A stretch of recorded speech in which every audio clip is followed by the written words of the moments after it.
Hi everyone, and welcome to another Flight Deck Sim live stream. Today it's the 4th of February 2021, coming in from the United Kingdom. It's 33 minutes past 8 in the evening in the United Kingdom. We're back at the United States of America. We're in Chicago, Illinois. Look at the weather. I think they're currently experiencing some sort of snowstorm or something, and we're finally back after, I was looking back at my previous live streams, it's been 8 months since we last flew the Mad Dog MD-80. Now, we mentioned it last stream that we'd be pulling this aircraft out the hangar, and have been really excited to fly it again. I flew the test sector on later on this afternoon. I've kind of refamiliarized myself with the aircraft. There's a lot that I forgot. There's still a lot I don't know about this aircraft, but it's going to be really enjoyable to take this aircraft from Chicago to Atlanta. Flight time around an hour, 30 minutes. We have a lot of ATC online already. I've already received my pre-departure clearance, but we're going to step through everything as realistically as possible and try and get this aircraft safely into Atlanta. It's going to be great fun. Let's start zooming in onto our stand here as well. We can just see an aircraft just pulled onto stand here. I'd love to have shown you the entire airport and its the size of it, but unfortunately it's so large and the visibility is so poor we can't see it. This scenery, I'm not even going to dare pronounce it. Look at the video description below. Nightbot will flash it up as well. It's a very nice rendition of Chicago O'Hare International Airport. Josh Downs said going to hop on to Atlanta ground. Very cool. I'll probably speak to you very shortly. James Bryce says good evening, Capitan. I hope you're well, buddy. Very well, thank you very much. Sim737 pilot sharing the weather there. Light snow, mist, clouds overcast to 600 feet. You can see how horrible it is. Absolutely awful. Perfect flying weather, reckons Doug 209. Loads of members here. Joe Drange says, whoa, look at that scenery. Fantastic, isn't it? Hello, Norski as well. Berlin Flights is nice weather too. Abe Bosch with lots of guitar emojis enjoying the intro music there. Chad Pullman very happy that we're stateside in the United States again, of course. So let's zoom on in here a little bit quicker. Where did I actually park? Ah, there, I can see us dead ahead here. So yes, expecting hopefully runway 22 left for departure. As I mentioned, flight time an hour 30 minutes. Probably quite busy Atlanta. There's plenty of people online here as well. And take a look here at the Mad Dog MD-80. Now, this is the original livery. I have Jamlin, one of the members, making an updated Alpaca Airways livery here, but check out this old school livery we have in the original retro flight deck to sim colours. Thank you very much to David B, one of the members that made this some time ago for the inaugural MD-80 stream. I've not done anything, just loaded the sim up. It's completely cold and dark. We're going to simulate taking 120 passengers. I don't think there's many American Airlines still flying this. I can remember, wasn't it American Airlines did their last flight in this aircraft last year, and there was all a nice big song and dance about it, but you won't find many of these flying around anymore. I think there's less than 200 or so around the world there. But yeah, looking forward to taking this aircraft to Atlanta. It's nice to be on another sector of the United States as well, where the ATC is very different to what it is in Europe, so I'm going to get myself all lost and confused there. James Bryan, any spuds as well as passengers? Very funny. Yes, if you saw the live stream yesterday on the Flight Deck Sim Gaming live stream, we were in Euro Truck Simulator shipping around potatoes for the Don in Corsica. Great fun here. Right, anyway, that's enough of the intro. Let's jump into the flight deck here as the intro music shuts down. So yes, you can see here, looks very nice. Rotator bringing out an MD-11 as well, the developer of this aircraft. It's going to be very exciting to fly that as soon as that's released as well. But yes, we've got a fantastic little X checklist here to follow, which is really nice, based off reflected reality simulations. I've actually watched some of his videos before, I think for the Tupolev, to get some guidance there. But Graham77 is the one that made this X checklist. It's very useful to step through this whilst we're setting up. And yes, if I forget where some of the switches are on this aircraft, I'm sure someone in chat will be able to help me out here, because it can be very daunting trying to find everything here.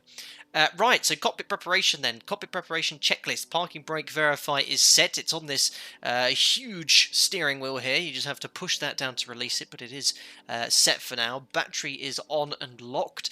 So that's the switch here. There you go. It's all clicking away and clunking along here. It makes such awesome sounds, this aircraft. Position lights will turn on. I'm just going to turn the music right down here. Thank you very much. Francois Joubert has just joined as a member. Welcome aboard, buddy. Glad you're enjoying the content. You'll get invited to our members-only Discord. Enjoy your custom emojis in chat as well. Thank you very much. Superb. Where is the position light? There it is. On. Emergency exit lights. We can now arm already. Where on earth was that switch? Look at where everything is here. There's stall tests, yaw damper switches, and logo lights. just everywhere. I can't remember where the emergency exit arm lights are. There they are. No smoking switches on. Put the nose seatbelt sign on as well. We'll request the GPU. So we're going to go here. We better open the doors for the passengers as well. So we'll get the GPU online, GPS online, open the forward doors. I'll even open the little aft door at the back, cargo door open to get the cargo on board. And if we now go on up here on the overhead panel, we should have external power available. There we go. Autopilot. Ooh. I forgot how good this sounds. Oh, it's alive! Love it so much. What an awesome aircraft. You can see outside here, look at the little door as well. As Jim's got his coat on here in Chicago this evening for the walk around. Unfortunately, no snow or rain effects. We'll pop our little iPad on here as well. There we are. This version of the Rotate MD-88 is still the same one I flew 8 months ago. They've updated it. Version 1.3, 1.43 release 3. Seems to be all working fine here. Alliston, the MD-80 is wonderfully chaotic, absolutely, but it does work, yes, and I've sort of still don't fully appreciate how it works, and the automation. I sort of get it now. We've got 2 autopilots essentially, well, an autopilot and autothrottle system, but they work independently of each other, and you can switch modes and all sorts here, but I've got a very basic idea of how this operates. Very different to the one you find on the 737NG for sure. Start pump on. No idea where that is or what it does. It took me ages earlier to find that one, I remember. 50, 40, thank you very much, 30, Dominic Orsini, whilst 20, I look for my 10. start pump. Where are you? Good afternoon, Captain. Afternoon. I hope you enjoy your time in the USA.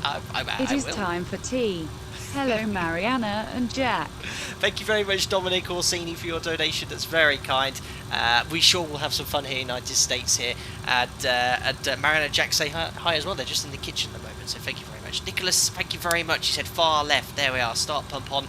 Now, APU, I am going to start that now because what's the temperature here in Chicago? Yeah, it's 1 degree. It's going to be freezing in this aircraft, so we'll get the APU up and running now. So APU start. There you go, you can already see it's winding up there. The fire brigade outside ready. There you go, you can hear the APU starting already. That's a good sign. Thank you very much as well to whoever that 50, was that just joined as a 40, member. 30, Ruben, Ronnie, 20, welcome aboard, buddy. And 10. you'll get invited to our members only Discord as well. Thank you very much. Such a lovely aircraft. Looking forward to this one. Thank you very much, Will Bewley. You've just donated £3.02. That's very kind. Such a lovely aircraft. Looking forward to flying this one. It's been some time since we've flown the MD-80, young William. I say young William, you're no longer young because you're 18 today. I know Will Bewley's 18 today, everyone. I'm sure he'd like everyone to say in chat, happy birthday to you. So thank you very much 50, there. 40, My goodness, coming in 30, fast. Nice. 20, Very, very kind. 10. Thanks a lot, Tony Rodriguez. Oh no. Hello, Captain. Remember to close the air stair before start the push. No comment, O'Neill. There's no point looking back at the previous live stream where I forgot to leave the air stairs down. Absolutely ridiculous. I'll try my best, O'Neill. Thank you very much for your donation, buddy. Very, very kind. Yes, APU fire test, said Pilot Chops in big letters. You're quite right. Before starting the APU there, I should have done an APU fire test, but I don't even know how to test the engines. Let alone here, and it's not included in this checklist. I should have done the APU and engine fire tests. Let's get the APU powering the aircraft as well. There we are. We can actually get rid of the GPU now. Dismissed. Welcome aboard as well to whoever that was. Welcome, Barone. You'll be invited to our members only Discord as well, and join custom emojis and chat too. Very, very kind of you. Right, so APU is now powering the aircraft. We should have at least the right pump on here, provide fuel pressure for the APU. After right pump on, but we might as well turn them all on. We're going to have fuel in the centre tank as well. External power bus left and right, both off. Yes. There we are, got the preparation. High pressure bleed, both on. There we are, even though it says high pressure bleed off, but it satisfies the checklist. Galley 50, switch on. 40, there we are, they can put the coffee 30, on. You can see the load 20, increase as well. 10. As we put that on. Thanks a lot, James Bryan, for the £5, buddy. Thanks to you, once we're out of lockdown, I have the privilege of booking an hour and a half sim experience Thanks, in Microsoft a real Anne. 737,800 cockpit. Can't wait. James Bryan, thank you very much for your £5 donation. I'm very happy to have got you in excited about flight simulation and getting yourself in a 737-800 Cockpit. That sounds very exciting. Very, very cool. And yeah, if you're on social media, make sure you show me some of those pictures. Send me a DM. I'll be looking forward to see those. Excellent. So galley's on. IRS 1 and 2. That can go to nav. That is 50, up here. My 40, goodness, guys. 30, 20, 10. IRS nav. EFIS radio nav. Well, raise my rent. Been part of your community for 1 year now. Oh. Looking forward to the alpaca badge. Thank you very much, 2 tons of love for the £3.66. I saw on Discord earlier that you were unable to join the flight here, but I've got all the Atlanta scenery installed, which took me all day. I'll be sure to fly around this part of the world here again soon, and I want to fly this aircraft away from Atlanta as well. So thanks a lot, buddy, for your membership for a year, and looking forward to your alpaca badge in 2 years. Yeah, 2-year membership required for that one. Thank you very much, 2 tons of love, and I'm glad you're enjoying your time here. Cheers. Right, same as the 7.3 then. IRS is in nav, they're aligning. Yaw damper we can switch on. Yaw damper switches in the most bizarre place ever, amongst some other randomly forgotten switches when they designed this aircraft. The logo light comes on at this stage. I think that's... Is that on the overhead panel? Yes, it's by the yaw damper switch. Radio rack to fan. Cabin pressurization set. So we set the elevation here of Atlanta. I think it's 1,000 feet AGL. Sorry, 1,000 feet above sea level in Atlanta. Pressure, altitude, station elevation is 1,026, so let's stick that in there. And right now the pressure in Atlanta, weather's not too bad here, a lot better than Chicago at least. It is... Well, they're saying they've got the Virgo on the 8, is that lovely? And 299 at 8. No, don't do that. 299 at 8, there we are, so that's set. Altimeter, local pressure here in Chicago is 2936, which I'll set now, but it'll be actually a good time to grab the ATIS. See what runways are in use for departure. Altitude. My, 2936, I think that's just this moaning at me. It's going to be a 5,000 foot stop altitude, I think. There we are, 5,000 feet. That'll stop that from moaning. Right, now let's just test that sim, see if the 8 is online. It is 135.4. I've got my radio tuning panel all ready to go. Works perfectly in this aircraft. Well, 135.4. ILS runway 10 center approach. Simultaneous approach is in use. Let's get the 8. Departures expect runway 22 left. 10 left from PT. So 22 left for us. 10093 feet available. Buildings. North is 2 airmen. Runway 4 left. 22 right closed. Runway 9 right. 27 left. 9 center. 27 center closed. Runway 10 right. 28 left closed. So Helipad out of the closed. 310 runways here, Braking action 268 hatches are in closed. effect.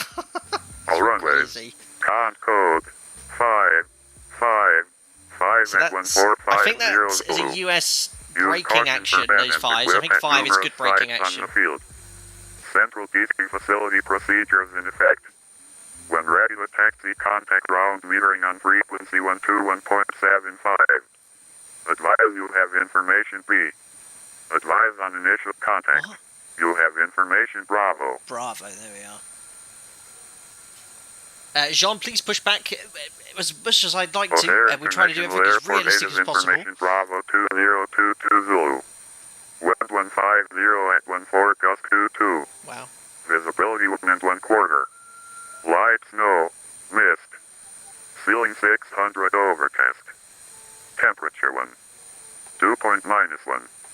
Altimeter 2936. Arrival expect vectors ILS runway That's 9 fine. left approach. Perfect. So I've grabbed the ATIS. 2936, the pressure setting here. Very likely that we'd have to get de-iced. Now, a couple of things here. Number one, I don't know how the procedure here in Chicago works for de-icing, if it's remote de-icing or on stand. Secondly, I have no clue of the procedures required to de-ice this aircraft as well. But it's likely with light snow, 1 degree, we'd want to have at least they have the, well, obviously you have the aircraft de-iced and most likely anti-iced as well to make sure that there's no contaminants on the aircraft there. So that's set. 50, We'll then 40, reset the altimeter 30, here as well. Oh my 20, God. Abby! 10. Crazy! What in the world? Hi. I don't want to say Abby. $50 from absolutely nowhere. And he just says hi. Unbelievable. Thank you very much, Abby. That's very, very kind. And good afternoon or good morning to you if you're West Coast. That's very, very kind. Right, fuel flow reset. That's done. Hydraulic pump 1 and 2 right by Jim's knees. Very randomly placed. They're both on low. Takeoff condition, CG is 0 and flap is 0. I love this. You basically set your trim based off your CG and flap setting. It's like a setting here. And the MD-80 also has this dialer flap system. I'm going to use the fixed flap settings here, but you can actually dial in any flap angle you wish. It's pretty cool. Transponder 2000 standby, but guys, I have already received my clearance as soon as I logged on to VATSIM. The controller gave me my clearance via data link. So 3172 is my squawk today. 3172. There we are, and we'll put that to standby. There we are, that's done. Now it's time to load the FMS. We need to get some lighting on in here. Enter IRS position. Let's get rid of the control column here for a second. As the PFD turned up. And the ND. FMS very similar to the 737. I don't think that's quite realistic. Each letter character deleted one by one. So, latest AirAC installed, that's valid until the 25th of February. We're currently in Cord, which is Chicago Hare, Oscar Romeo Delta. And we can just put our GPS position here, go to the route page. Here's our operational flight plan as well. So, we're routing to KATL, which is Atlanta. I think this is one of the busiest airports in the world. Call sign today is going to be Alpaca 1 Tango Lima. Just realised something. I think we're incredibly low on fuel. I don't know who flew this aircraft last, but we've only got 378 kilos of fuel here. So we're going to, just before we do anything here, let's get a little bit of fuel uploaded here. So 8.2 tonnes required to get to Atlanta, Georgia. I want to take 30 minutes additional fuel for VATSIM reasons. Our alternative today is Nashville, Kilo Bravo November Alpha. So to divert, we'd need to have 3.5 tonnes. Now this aircraft's burning a little bit more fuel than the 73, 2.9. Let's say it burns 3 tonnes an hour. If we take 30 minutes, 1,500 kilos on top of this. So that's going to be 9297. If we call for 97 on the fuel, that should do us quite nicely. So we'll go to the next page here. Fuel tanks, 97. And I said we'll take 120 passengers, which is nearly full for this variant. 60 kilos, trip fuel. We'll use trip and taxi. 4471. There we are. So approximate flight time 29. That's actually quite close to what it is on the flight plan, I think. Why isn't Avitab coming up? I wonder. I think it's because I've got this open. So that's loaded. I'll imagine we've got no cargo on board. So load fuel, start, load cargo, start, load passengers. There we are. So you can see the fuel being uplifted already. We can close that. Yeah, 1 hour 28 flight time. Cool. That's a good sign. You can see the gauge is increasing, which is very nice. Perfect. So let's carry on with the rest of the loading of the FMC here. So departures from Chicago. There's no SIDS here except one, and O'Hare 6, and they're all radar vectored departures. Very likely to be 22 left for our departure here. It's the shortest runway. Sorry, it's the shortest taxi distance for us, and it's one of the 2 runways for departure. The runway's very far away from us. So 22 left. There's no SIDS to select. The Chicago 6 is a radar vectored SID direct to your first flight planned waypoint. And we're going direct 50, to 40, however you pronounce 30, this. 20, Chumsky. 10. Someone from Chicago be able to tell me. Thank you very much, Jonas. Let's place for the €5. Finally, I'm here watching the stream and you are not departed yet. Perfect. Mega. A lot of fun, Captain, with this Mad Dog. Mad Dog, thank you very much, Jonas. Let's Play for your €5. It's very generous of you. Hope you're doing very well, and I'm glad you could make it. We're still here on the ground, chatting away, so we're getting things loaded up ASAP. We're due off in 8 minutes, and I'll do my best to keep with that departure time. Thank you very much. And Chomsky, Rick, let's list him in. Chomsky, probably, and Chomisky. Come is Sky, says Jason Tigter. We'll work it out. Anyway, that's our first waypoint. So Charlie, Mike, Sierra, Kilo, Yankee. That's, oh no, I don't put it there, do we? What am I doing? Oh, that's very annoying. Where did I put that there again? I think I put it on the left. No, it wasn't that page. CM Sky. There we are. I must have misspelled it, I think. Director Karen.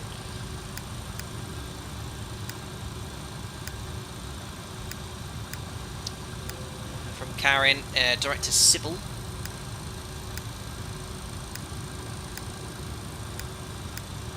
From Sybil, Director Papa, X-Ray Victor. And from there, Juliet 7-3 to Bravo November Alpha. From there, Director Noob. Or Noob, I should say.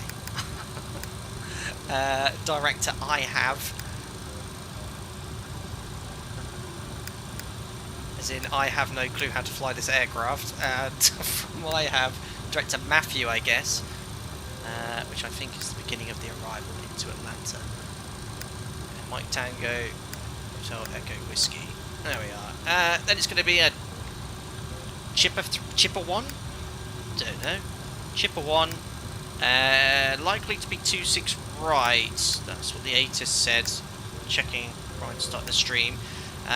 Matthew transition via, I think it was Zello, and that was a vectored SID afterwards. And then earlier on, I went and deleted the vectors and went Kiwi Zello. There we are. So that's fine. We'll activate, execute.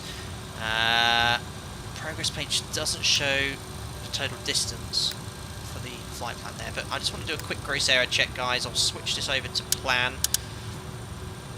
Make sure there's no route discontinuities. So there's our SID stepping through here, so keep an eye on the EFIS panel there. Welcome aboard, Craig Anderson. Thank you very much, buddy. Welcome aboard as a member. Glad you're enjoying the content. You'll get invited to our members-only Discord. Enjoy your custom racing channel as well. 40, Perfect. 30, 20. There you go. So there we 10. are. No discontinuities, and there's the missed approach there. Thanks a lot, Freckles, for the £3. MD-80 straight in my basket. Keep up the good work. You children. Thank you very much, Freckles, one of the members of my channel. Very youthful, exuberant members. Thank you very much, Freckles. And straight in my basket is his favourite thing, I think he says whenever he likes something. Cheers! Oh dear. Lauren V says, Chipper 1, also a sports reference, Atlanta Braves legend Chipper Jones. There you go, so it was Chipper. That's a really cool name for an arrival. Right, fuel's still being uplifted then. FMS is loaded.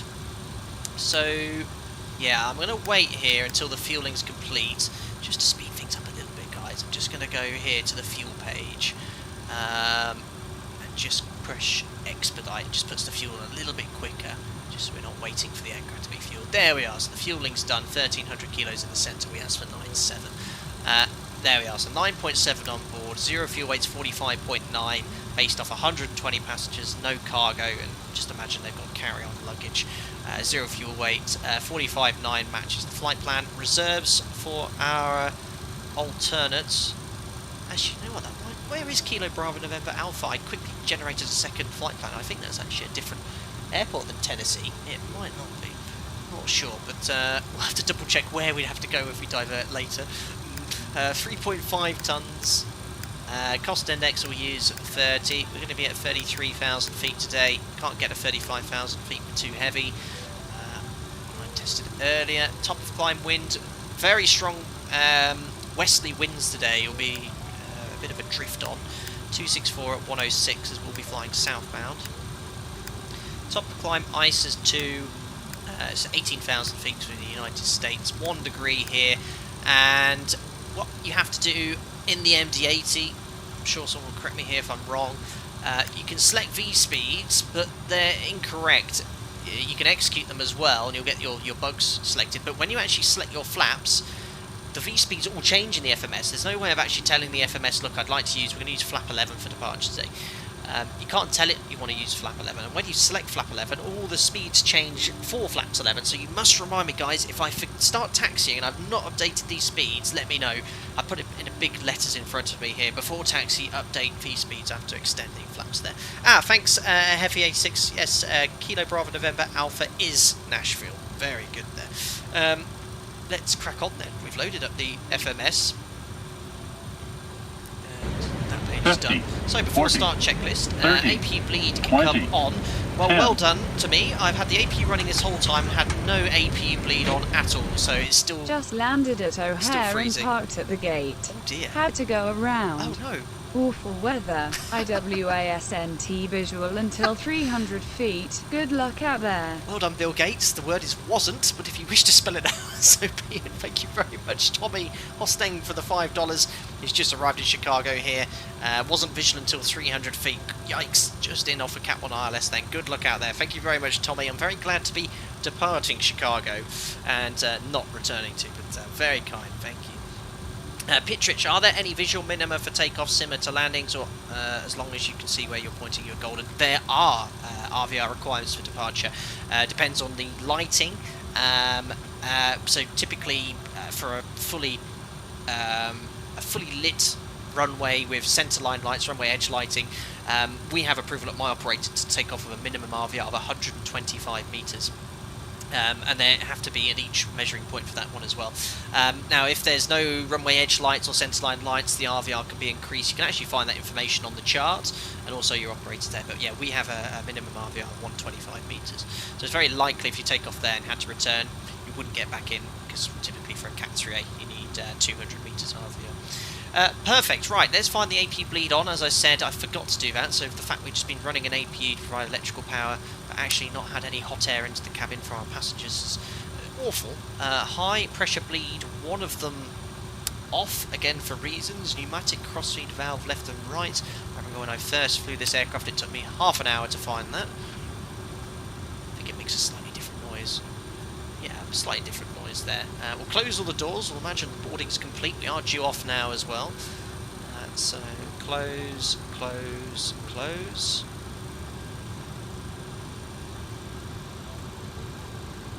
Do a visual visual inspection outside as well. Load fuel's all done, pending.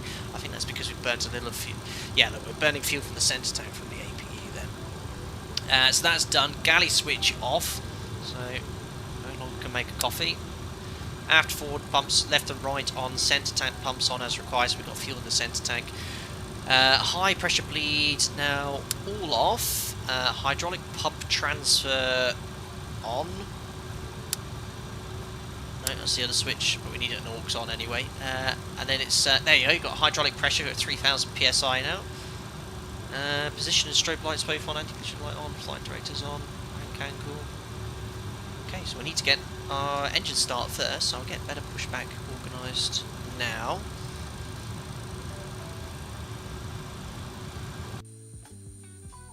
Oh, there's the one I had Round to from the test cockpit, sector. plan acknowledged. Call me through the menu when you are ready. He sounds very American. G-Man, Harmon, LP, did you load the passengers? Yes, we have 120 passengers on board. So who we got here? We got ground online, 121,750. That's now tuned. 7, if he keeps going straight, he should make a turn. If you see him make a turn, Alpha 15, Bravo Victor, 22 left. And just before we 22 go... left, Alpha 15, Bravo Victor, give way to the 76. Alpha. That's really cool that you can control the volume here. Alpha Actually works. Listen. 106. Oh, he stopped talking, I think. You can actually control the volume here. It's very nice. Right, just before we go, though, let's have a little chat about our taxi and departure. So we're on stand Golf 7 here from the main Terminal 2 and 3 on this concourse Golf. Push back to face south. Short taxi, hopefully. Help me here, guys. It's going to be very tricky here with a Jeppy chart.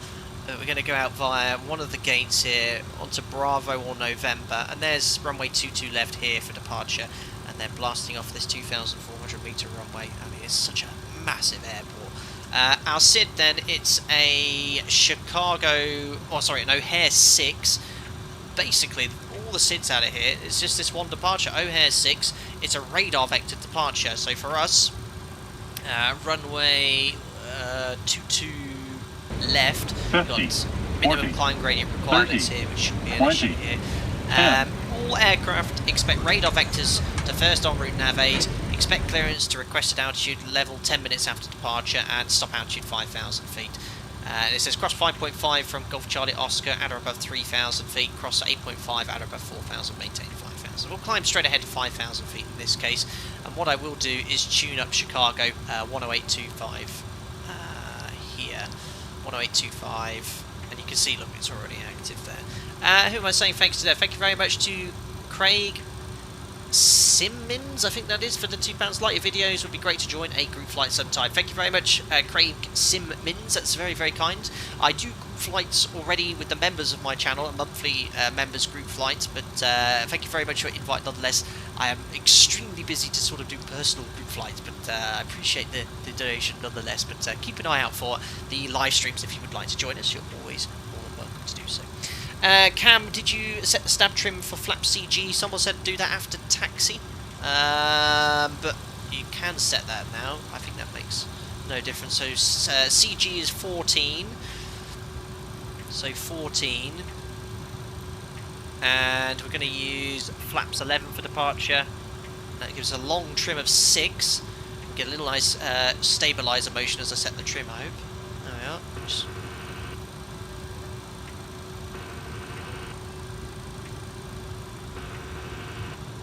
is she going to say it? No. Stabilizer motion. Stabiliser motion. Right. Very neat how you set it. Just dial it in there. Right. Only 5 minutes late. I'm pretty impressed with that. And I think we've briefed everything. Yeah, we're going to climb runway heading 5,000 feet and then expect en route navigation. First waypoint we're expecting is direct to Charlie Mike Sierra Cat Kilo Yankee, however that's pronounced. I have received my pre-departure clearance on VATSIM. It just says Alpaca 1 Tango Lima cleared to Atlanta Airport via the O'Hare 6 departure. Maintain 250 knots after departure, then as filed. Climb via SID. Stop altitude 5,000 feet. Expect flight level 330 10 minutes after departure. And airborne frequency is 125.0, squawk 3172. And we've had that squawk set. So anyway, let's contact ground now. 121.750. We'll turn the volume up here. And I can't remember if I have to request push and start here in Chicago. I'm just going to ask him that we have the pre-departure clearance and that we'll be pushing back.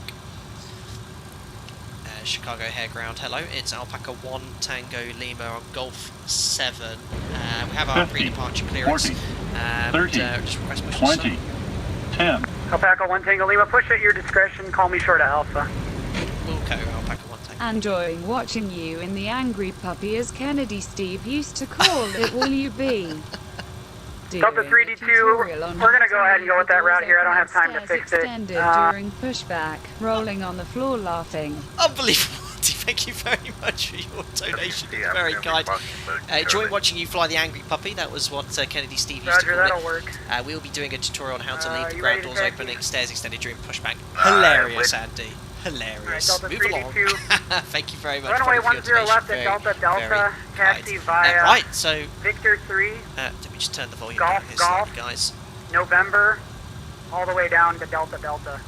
Give way to a 757 from right to left, he'll be on Victor.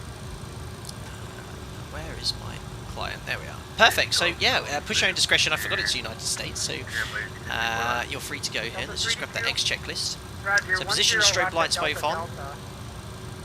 It's going to be Victor 3, Golf Golf. Flight director's right on. November to the full length Max for bank Delta angle Delta, whatever 15 you degrees say, we'll get to that apparently. later. And give way to a Makes sense for 757 on V2 Victor. plus. If we're below V2 plus 20, we'll be limiting the bank angle. So let's go. Oops. 15 degrees. What was runway heading? I need a read back on that. If you're not ready, I'll just wait till he gets by. 225. I'm not ready yet. I'm still trying to figure out the route.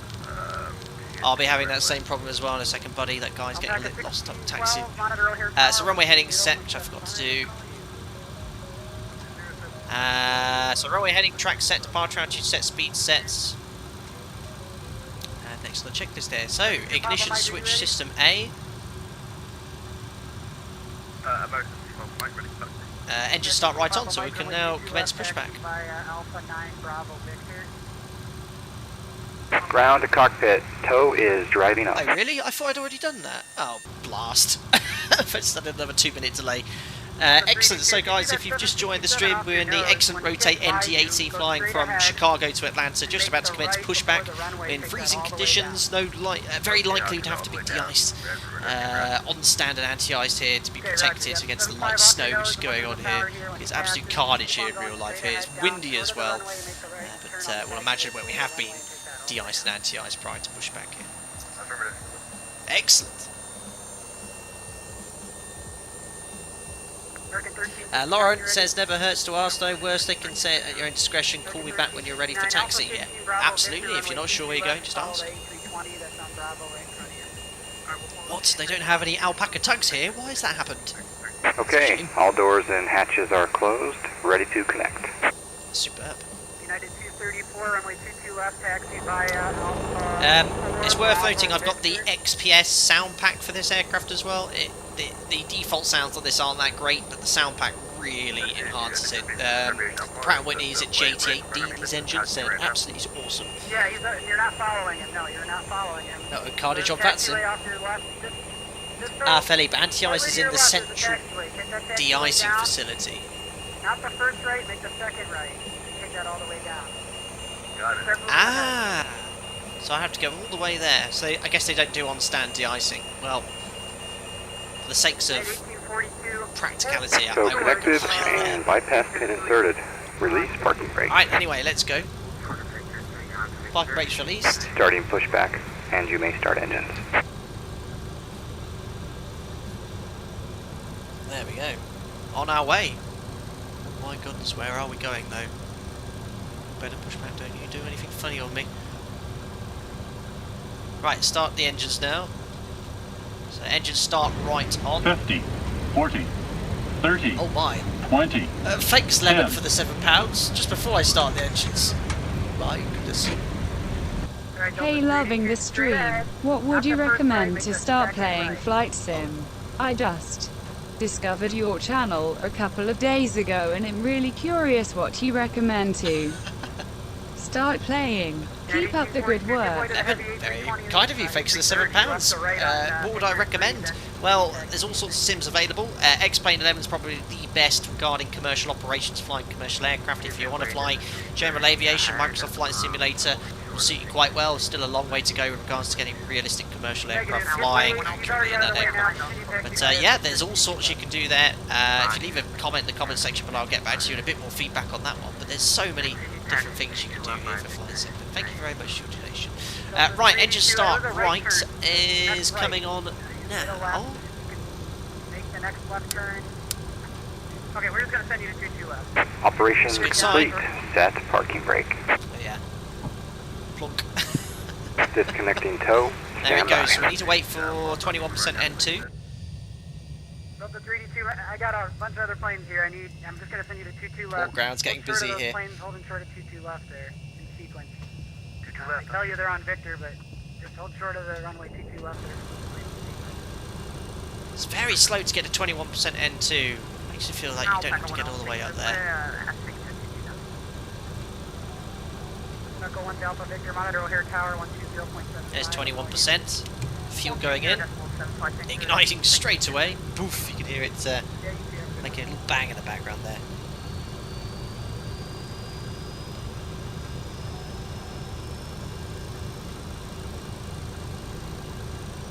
Ah, Scott Morgan, 18% is good Tow enough. is disconnected and I was going to say, 'cause it bypass takes a long pin time has to been crawl up to removed. 21%. Hand signal will be on the right.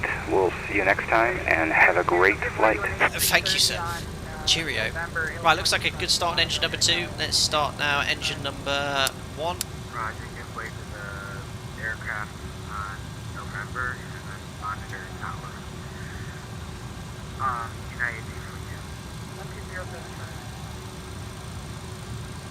American 1359 in the sequence, monitor O'Hare Tower 120. Now, our bypass pin is seen. We'll wait for 18% N1 then. try and jump outside for the sounds. You can enjoy those sounds then.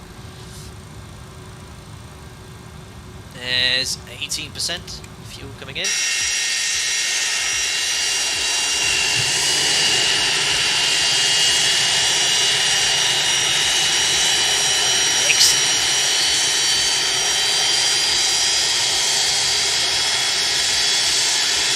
Snow around, look. It's so loud.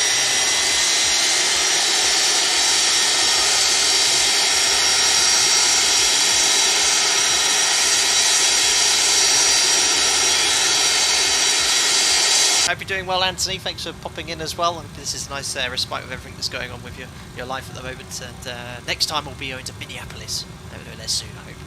Excellent. Right.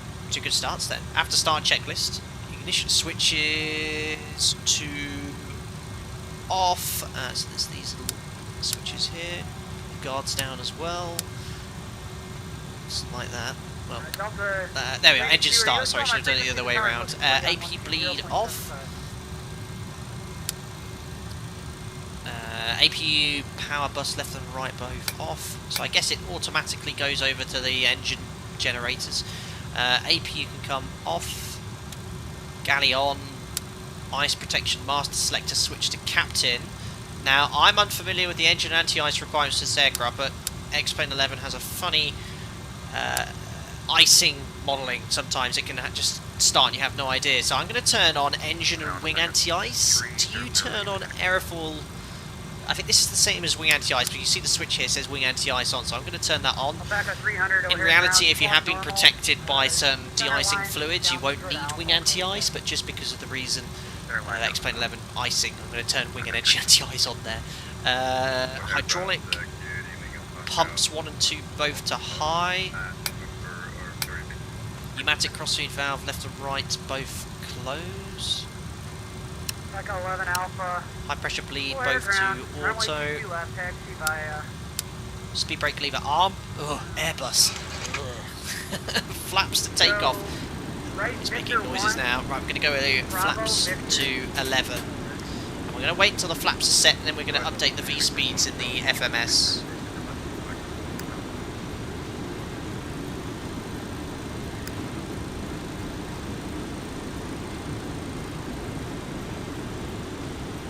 Now, flaps 11, auto brake selector to takeoff, that's down here, arm, takeoff, and if you go here to the FMS, reselect these, there we are, they're the new V speeds, 140 knots, someone told me to set this just to 220 or your clean speed, and then you just bug up, you don't need to bug up. There we are, I think guys, we're all ready to go, we're just ready to taxi, so what we're going to do is taxi out to the end of the gate here, just to be holding short of Alpha, and then we'll request taxi. And I'll just turn the alerts off now as well, to concentrate on this a little bit here. So we are clear to taxi forward on our own, and when we get to just outside Alpha, we'll request taxi there. Timer run, we don't need to worry about that. Parking brake release, just going to do a quick config check. Now, why is that beeping? It's beeping because of the flaps. Is 11 a flap setting? Let me just do that again. Flaps, it's saying. What's wrong with the flaps? Is 11 not a flap setting? MD-80 pilots? Didn't do that when I tested. Now, what have I forgotten? And that's why we do the same as the 7.3, you do a config warning, except it wouldn't do a config warning in that case. But I thought takeoff flaps were 11. 11 is fine, but why is it going flaps at me?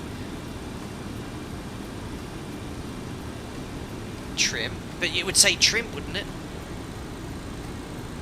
It usually says trim. It's definitely trim. That's just to do with the trim here. Interesting. It is the trim. Everyone's saying trim. Trim the actual flap position. Disagree. Uh-oh. Good morning, Sarah. Reminds me of the ancient CVR does last recordings. Uh-oh. is flap 11 in the FMS can't program it. Let me just try one more time. I did this exact thing on the test sector, and had no changes. So those speeds are fine. Have the flap position in... It's definitely an 11, isn't it? It's indicating 11, which is a flap setting.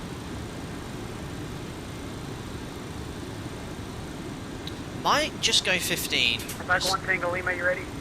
Stand by, Alpaca 1 Tango Lima.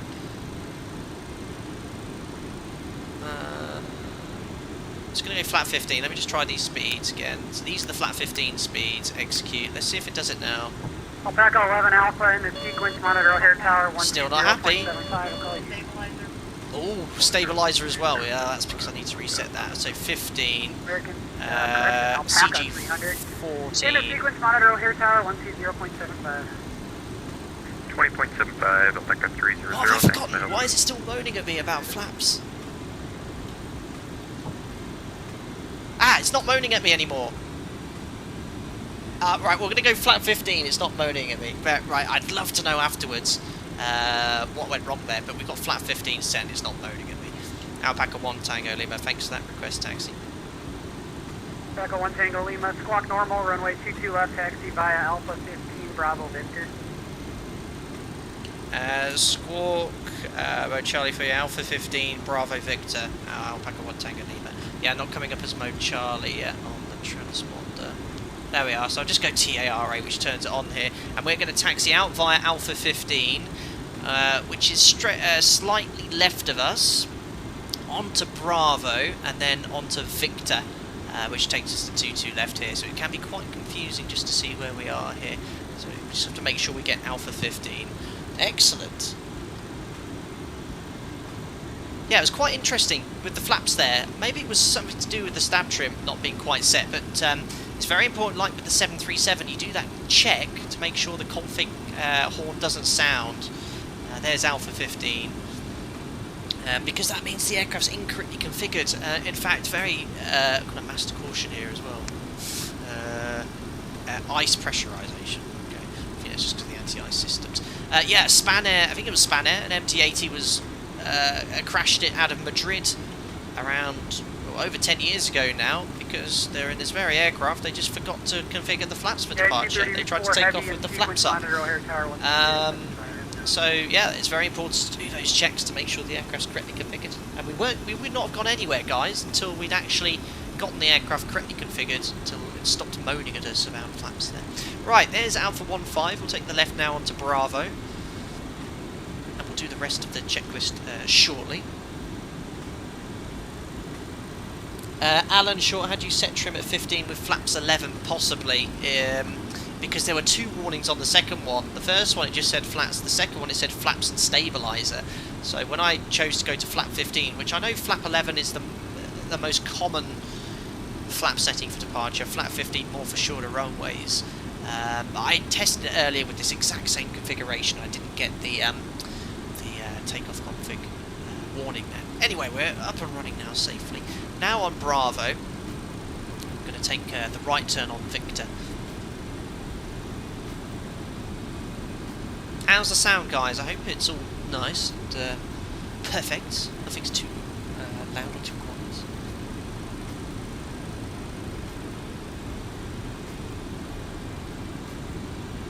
So there's Lima Lima, next right's Victor.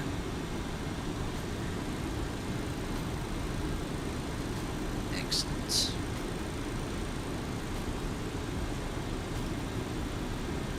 Sound is perfect. Thank you very much, Lister. So yes, in reality, probably wouldn't be going to the whole point straight away. We're going to go get de-iced and anti-iced at the massive de-icing pad that we saw. Once we get straight here on Victor, we'll do the before takeoff checklist. Alan said, love the channel by the way, I so wish I had the money to fly commercial. It's always a step ahead of you. I was very lucky. I mean, I didn't have the money, and I had to persuade my parents to take a loan out for the flight training, which they had to secure the house. And I paid off a £70,000 loan over the course of, well, 8 years nearly. I paid off as much as I could. So I was very lucky to be given that opportunity when I was much younger. But this especially now with COVID-19, we do a lot of streams in the 737 Zebo mod, and the stream I did my last X-Plane 11 stream on Sunday, it feels like I'm at work. It's so realistic, these simulators now. I'm so impressed. Anyway, we're taking the whole point. We'll do the before takeoff checklist now. So flight control check. We'll do that now. So flight controls up and down, left and right. Let's check the rudders now. So you'd be holding the tiller whilst doing this, otherwise the aircraft will start moving. So rudder left. Alpaca 1 Tango Lima, monitor O'Hare Tower 120.75. 120.75 Alpaca 1 Tango Lima. Appreciate the ATC set. Bye bye. Bye-bye. Excellent. Over to tower 120.75. I have the Logitech radio tuning panel, which makes it so much easier to tune frequencies here. I've just realised with my rudder pedals I don't have my little grippy thing on them, so I can barely move them. They keep slipping everywhere. I've no idea where I put them. I think they're with my Logitech G920 steering wheel. Oh, I don't know where they are. I just hope I don't have to use too much rudder on the takeoff roll. Let me try again with the printer behind them. I think we're okay. I think we'll be okay. Yes. So we're going to go all the way around on Victor. We'll wait behind the United 78. There's an Alpaca A300 ready for departure as well. Let's have a look at the rest of this checklist. So takeoff. Let's check that CBS line. Spirit Wing 737, runway 10 left at Delta Delta, taxi via Alpha 9, Kilo 3, Kilo, Delta Delta. So cool, this aircraft. So nose wheel's just slightly ahead of us, I think, here in the flight decks. You don't really need to overshoot the line by much. Not at all, really. On a massive 7.8, look. Dwarfing us. His nose wheel's sunk into the ground. And it would appear he's only on his rear wheels on the bogey. Alright, there's Victor for 2-2 left then. Let's bring it to a stop and complete the rest of the takeoff checklist. So weather radar to weather TCAS. Or weather radar, weather TCAS system to weather TCAS. +5 with the tilt will do us. We'll put that range up to +40. You see some other traffic on Phantom there. TCAS test at this stage. Imagine that's done. Transponder mode, transponder direction to above, on an older aircraft. Ignition switches both to on. Landing lights, we'll turn those on now as well. Nose light to bright. EPR mode takeoff. Toga on. So that's the toga button. And then to set takeoff power, you just simply turn the auto throttles on, and then it sets takeoff for us for you. And we'll check in now with tower. Hello, Hare Tower, hello. It's Alpaca 1 Tango Lima, on in point Victor 2-2 left. We're ready for departure and sequence. Alpaca 1 Tango Lima, you're still on ground. Whoops, bye. Bye. Rookie mistake. Yes, I know the emoji I'm going to be getting in chat right now. Unbelievable. 12075 is active. Oh dear, oh dear. At least I haven't pushed back the air stairs. I've done that mistake plenty of times before, guys, don't worry about that. Whoops, are you a real pilot? Are you a real pilot? Tower, 300, you want Thanks, to Andy. contact Thanks, both the Andys. 2 tons of love. contact Daddy departure, laughing at me, 7 Robson, 25.2. O'Neill, Tim. 25.0, Unbelievable. Alpaca 300, next up.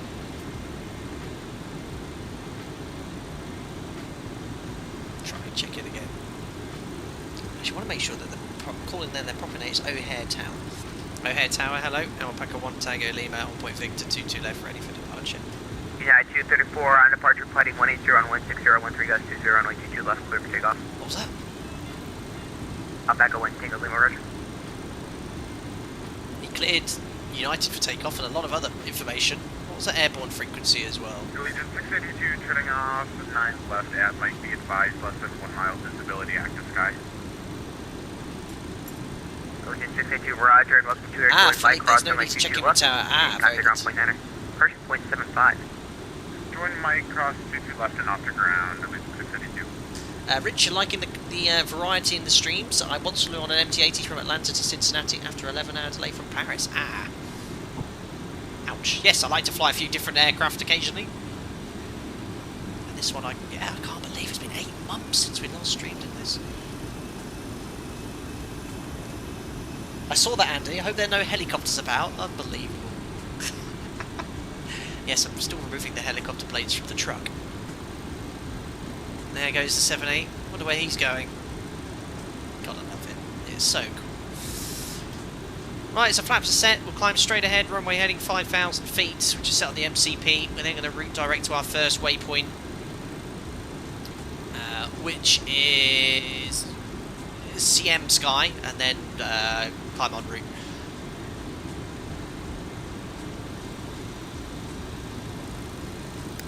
Oh, that's a oh, what? There's only one FMS. That's a shame. Well, there we are. I'll just keep it on the legs page then. Get rid of the control column. It's going to make it a little bit easier. So we're going to make a slight left turn after departure en route then. Excellent. Hour and a half flight time once we get going. And I believe there's a centre controller to frequency to grab as well. The one I got by clearance is departure frequency of 125.0, but looking on VATSIM I can't see anyone on that frequency. Oh, I can actually, 125.0, so I'll put that on standby.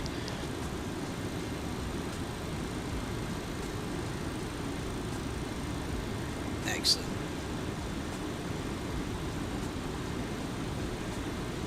Scotty, 2 new subscriber, and you're the best sim streamer I've found. Thank you so much. Have you heard of Big Jet TV? You should do a collaboration show. I have heard of Big Jet TV. In fact, one of my friends knows him personally. Met him a few times. Back at 1, take a mic on departure planning 180 and 16013, gust 20, left, clear for takeoff, caution wake turbulence, range to departure Boeing 787. After departure, heading 180 degrees, right 22 left, clear takeoff, outback at 1 Tango Lima. Right, perfect. United 234, contact departure. Do I have to wait for a handoff as well? That's my next question. So I'm going to leave the heading on 225. We'll wait until we're 1600 feet AGL, and then we'll make a turn on that heading and go from there. Right, Toga's in chat. We're all ready to go. So MCP's set, transponders TRA, strobe lights are on, landing lights are on. We have our takeoff clearance. Off we go to Atlanta, everyone.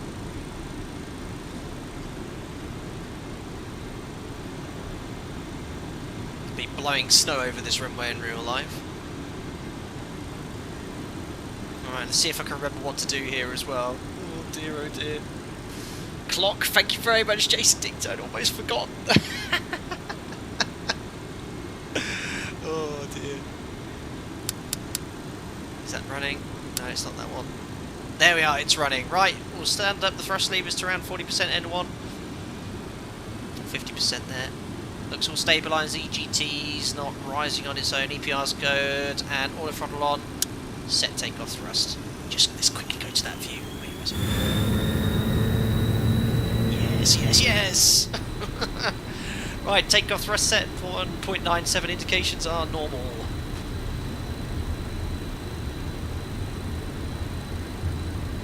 There's 80 knots.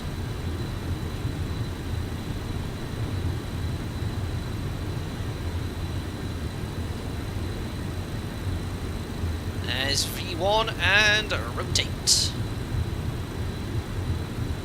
And we're airborne. Neutralise the rudder. And onto flight directors. Positive climb, gears coming up. And true. That's nice neutral. Alpaca 1 Tango Lima, contact Chicago departure 125.0, good day. 125.0, Alpaca 1 Tango Lima, bye. Excellent. So, right, there's 1600 feet, so let's go on to that heading of 180 degrees.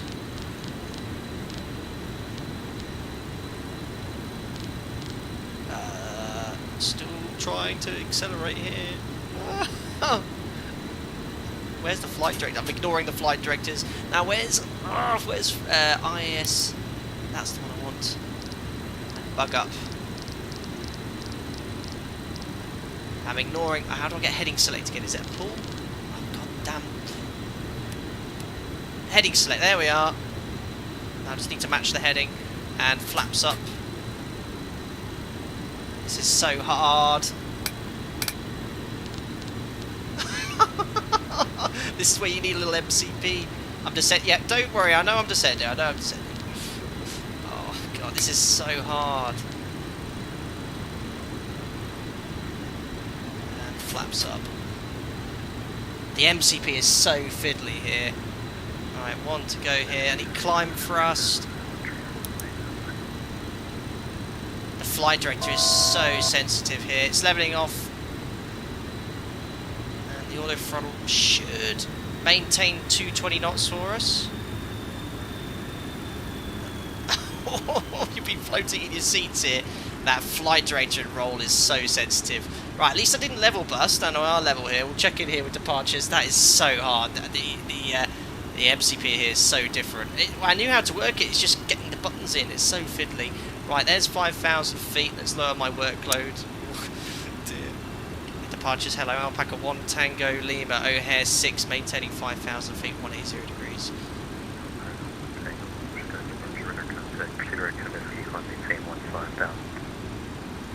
Just confirm the direct, climbing 15,000, Alpaca 18 Tango Lima. 1 Tango Lima, Comiskey, Charlie Mike, Sierra Kilo Yankee. Direct to Charlie Mike, Sierra Kilo Yankee, climbing at 15,000, Alpaca 1 Tango Lima. Perfect, let's just get that direct in. I think it won't let you select... No, it won't let you So how do you update that now to the magenta line so it actually routes direct to it? I think I'm just going to have to push nav. And it's going to be this side of the MCP, so IS Mac 220, and I want EPR limit for the auto throttle. So the EPR limit commanded the auto throttle for climb thrust, and the aircraft's going to pitch to maintain 220 knots. Well, actually, we'll go to 250. There we are. Oh, it's the direct button. Thank you. See, on the 737, you can just bring one left to the top, and then we'll update it there. It's stabilised, trimming away. VNAV, well, we can actually go VNAV, can't we? So VNAV. So the FMS will worry about the EPR now. It will climb in VNAV at 250 knots below 100. Let's do the after takeoff checklist.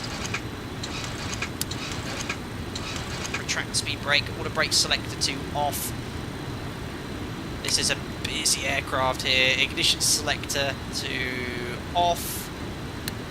Engine and wing anti-ice can come off. So wing anti-ice. No, that's anti-fog. Anti-ice off. Engine anti-ice off. Hydraulic pump transfer switch. Spearwing 737, off. proceed right to Mikey. Oh no! Don't do that! Idiot, that's the hydraulic pumps. Unbelievable. Hydraulic pump transfer off. That could be disastrous. Nothing to see here. Move along. Alpaca 1 Tango Lima, connect Chicago Center 134.87. 134.87. Alpaca 1 Tango Lima. Good day, sir. Good day. What else? Let's do after takeoff check, sir. Landing lights, retract. Seatbelt signs, they can go to American 1359, contact Indy Center 119.55. That as well. Max back over 30 degrees. Yeah, we'll crank that up a bit now. I've moved it so many times now. There we are. Aircraft now. Chicago Center, Alpaca 300. Can we change our cruise altitude to flight level 370? Aircraft's now accelerating to its econ climb speed. Can we change our cruise altitude to flight level 370? Surely. Oh, this aircraft, I love it, but it's challenging. It's so hard. So hard. 370, further climb, Alpaca 300. Centre, good afternoon. Alpaca 1 Tango Lima, climbing 15,000 inbound to Charlie Mike, Sierra Kilo Yankee. Alpaca 1 Tango Lima, Chicago Center, resume normal speed, climb speed, level 330. Oh, navigation, climb level 330, Alpaca 1 Tango Lima. There we are, 330 set. I'm going to set standard before I forget. I know in the US they like you to wait until the transition altitude with my operator. As soon as we clear to a flight level, we immediately set standards, and that's it. Passing 130 for flight level 330. Let's do the pre-cruise checks now. So fuel, we've got 6 pumps on, and we still have 100 kilos in the centre. Verify lights are off. APU is also off. Pressurisation. Airway 737, Chicago. Diff pressure's increasing, cabin altitude's climbing and set, release passengers. Where's the recall? Well, it's all here, isn't it? No faults, no faults, no faults. All good, all doors closed, that's a good sign. Checks complete. Oh yeah, 299 and 2, well spotted. There you go, for the perfectionists out there. Excellent. Out 10 then, that departure. I'm going to give myself a 7.5. Minus the part I started descending. Oh, it's so hard. And the flight director in roll is so wobbly here. I mean, look, if I just literally turn the heading... Well, I'm in nav mode, but if I just go to heading select very briefly, look. Remember this from last time. Yeah, 234, heading... reset transponder squawk 1335. What's that for me? Is that for me? Look, if you just change the heading, look how sensitive the flight director in roll is. Sorry, Scuba 3 Kilo, turn right heading 220. It seems like that's not very realistic, the way the flight director turns there. I'm just going to go back to that. 231, descend the pilot's discretion to maintain follow 240. So loud this echo. I'm just going to turn the sound down slightly. Descend and maintain flight over 340 United 271. Alright, descend pilot's discretion to maintain follow 240, United 231. Descent now, flight over 240. Pilot's discretion, that's at your discretion, follow 240. Perfect. Look at you, I level the US guys only after flight level 180. I know, but I want to do what I do at my airline, SOP wise, so we set standards as soon as we clear to a flight level, regardless of the transition altitude. Obviously, in the US, the transition altitude's up at 18,000 feet, where most of Europe is around 6,000.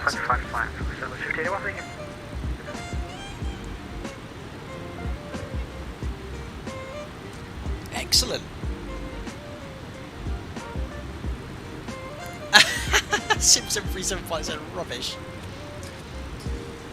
You have to be mad to fly this thing. Nicholas, very critical here, said there was nothing, it was not realistic at all that. I'm sorry, Nicholas. Give me a chance. Give me a chance, buddy.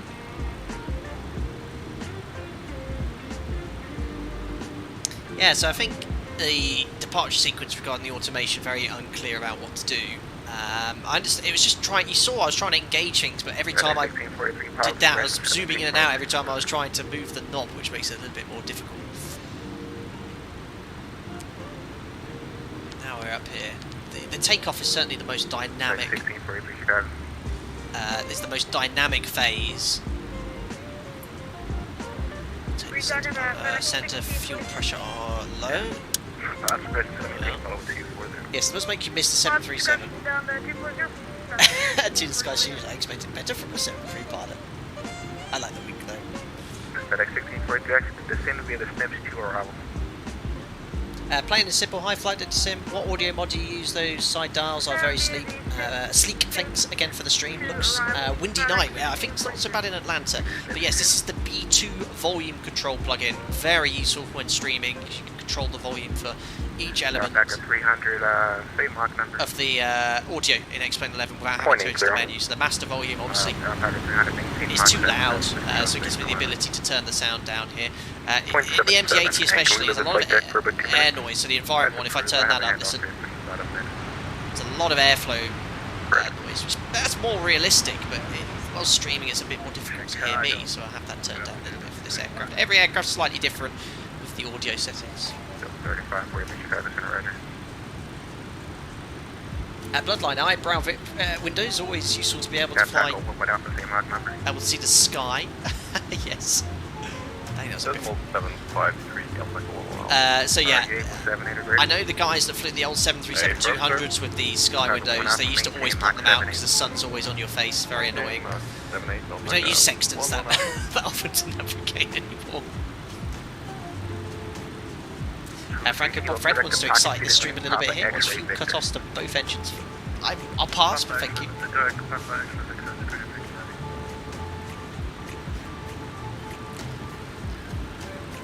So if you had bits of traffic online, look, you can see here. Papa Mike, contact MD Center 119.55. Routing today. Gonna go right over the top of Nashville later, and then onwards to Atlanta, right over the middle of the US here. I only spent about 12 hours downloading Ortho 4XP for this entire sector. There's a little bit there. Of course, horrible cloudy weather. Emmy Ramirez, thank you. Charlie Mike Sierra Kilo is the Charles Comiskey, the White Sox founder. And that's pronounced Comiskey, is it? I can only guess that. Josh Downs, we are ready for that line of Alpacas Atlanta. Very cool. Well, I've only seen that little map on the Avi tab. Let's have a look at the full-size VATSIM map. Chicago Delta 13 ready for I did stream a little. Oh wow, there is a lovely little line here. Oh look, ATC is online in loads of places in the States this evening. That's why I'm streaming quite late this evening, just to kind of allow for a few guys, at least on the east coast of the US, to watch this. Roger, Delta 13, you think you're calling for your defense? Yes, sir. Alright, I don't know, but it's about 200 miles from Minneapolis, but if you want it, I'll stand by. 787 Flyer, hi flight to Sim. I'm from the Chicago ARTCC. We would love to thank you for flying out. Be sure to leave feedback on our website. We'll do fantastic ATC. Rate Very, very up good. too high. And thanks a lot for flying it. Lemon Pillow 720 is flying in the US, much different from you. Not really, but the RT is slightly different. The clearances are slightly different as well. But easily adjustable, especially as I've done a few more flights in the US. V1 Simulations is a good guide to ask regarding the US VATSIM procedures. If they're like their European counterparts, who are excellent here, honestly, it's so good. I'm sure these guys are exactly as it would be in the US as well. Chicago Center, Giant 4754 at the 9600. Two tons of love. Your reputation of bringing the alpaca lips precedes you these days. We sure have the workload to VATSIM controls, that's for sure. But there's a lot of traffic going to Atlanta and the VATSIM map. Normal speed, climb maintain 340, Giant 4754 heading. Atlanta Center and approach are online as well. 300's back in the flight deck. David Moore, V1 was flying this aircraft last night. I did hear, yes, that is completely coincidental. Because, I mean, we mentioned it last stream that we'd be jumping into the Rotate MD-80. And I did see he was jumping into it yesterday, which was pretty cool. But he's got a lot, V1 has a lot of experience flying these aircraft, because in the US, you guys have to do 1,500 miles before you get anywhere near a commercial jet airliner. And he's a skipper on the A320 now. He's a good guy, everyone, and I recommend his streams. Indy Center 119.55. Have a good evening, Sim. Back at 300, contact Indy Center 119.55. 1955, Alpha 300. He'll be in the Indy builds, Chicago A300. Center, Envoy 97. Son, it's one of the most sad things when you fly for 2 hours and you accidentally crash your aircraft from landing. That's unfortunate, yes. Envoy, Punk 839, how Captain, how are you? Very well, sir. We're doing well, thanks for popping in. 35. And that was 1335 on the Bloodline's clock enthusiastic. for Envoy We've got ourselves a 97, convoy, 95. boys. Yeehaw. Delta 35, 4327, power discretion, maintain 12240. 0 Point, hi, love the content, keep up the good work, man. Thanks, 0 Point, very kind. Breakout 3450, Chicago Center, 2 O'Hare, bias, ready copy. Excellent. Ready copy, breakout So there's 30,000 feet, back angle 10. 459, clear to O'Hare Airport by at Fort Wayne. Yeah, so that departure, busy. I was so busy trying to basically get level change engaged this side, which was IAS MAC, I think, which then allows the aircraft to pitch for speeds. I was so busy trying to do that, the aircraft's going up and down, very, very difficult. I direct Foxtrot Whiskey Alpha 55 around for breakout 34. Thank you very much, Game Box T for the €2. He says greetings from NWS 737 Smiley. Thank you very much, buddy. Are you on another flight then? I should think. Thank you very much for your donation. Chicago FedEx 675, come again, 1 a.m. FedEx Punk loves the trucking videos. Yes, the Euro Truck Simulator streams are proving quite popular. I enjoyed that one yesterday as well. I will do another one very, very soon. The O'Hare altimeter is 29. Look at 84 knot wind coming in from the west. Look, our heading tracks differing by about 10 degrees, 12 degrees or so. If I do the little external view, look. See the flyby. Look at the track there. Look. United 271. Second call, cross bank at 1000, the O'Hare altimeter is Look at that. 2932. That's from the wind. Oh, look at all the other aircraft. Oh my god, let me just do that one more time. Do you see all the aircraft tracking at the same time? 1000, That looks so United cool on that. 231. It's an instruction cross banking intersection at 1000. So there am I. Where's those Cross other aircraft? Benki at 1000, Oh, I United. can't see them now. Look, they're all on the same track. Look, all drifting from the wind coming from the west. How cool is that? Envoy 97 on 95. We Super need cool. to start down, sir, and it was the squawk 1375.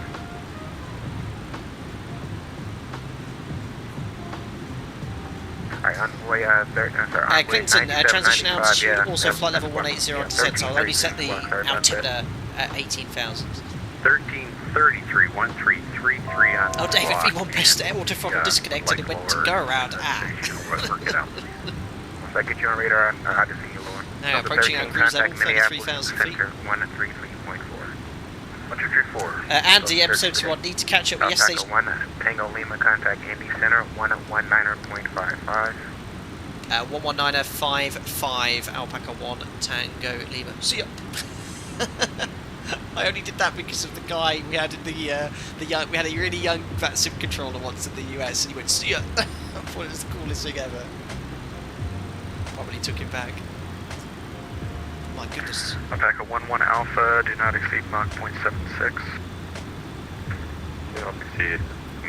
Yes, it was a very, very interesting stream, Andy. Alpaca Episode 21. 300, do not exceed Mach 0.76. In the Euro Trucks stream, we what did we have? We had first power very smooth. We were carrying potatoes for the mafia, and then we were carrying what was it?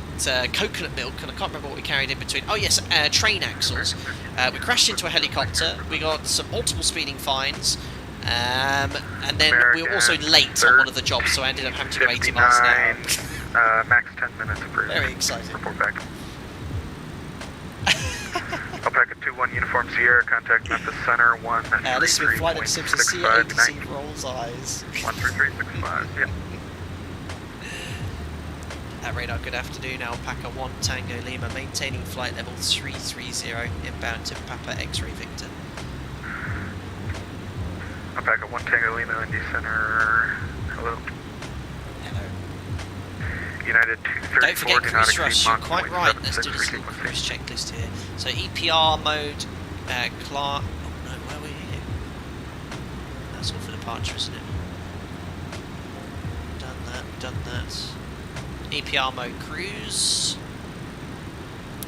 There we are. Transponder direction to normal, I guess. That means engine sync. Delta 1530, climb maintain flight level 390. 390. No idea what that does. N1 or N2. Cabin pressure and landing elevation we set the ground. There we are.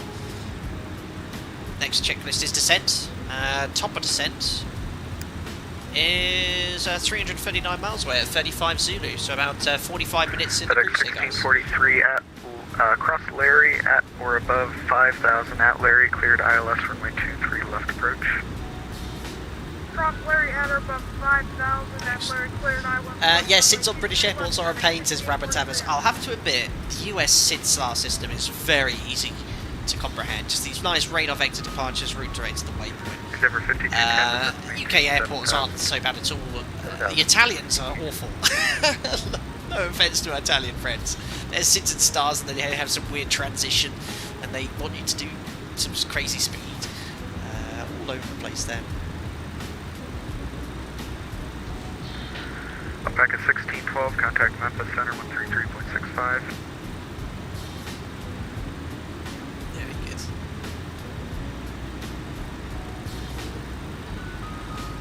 Spooky engines they are. David Moore speeding fines, yes, all referencing to the stream. Alpaca 1 Alpha Victor, contact Memphis Center 133.65. That's AV, one of the members. Contact Memphis Center 133.65. Team does a love from V1 stream yesterday on engine sync N1 if you can hear it. N2 if you can feel it. Unbelievable.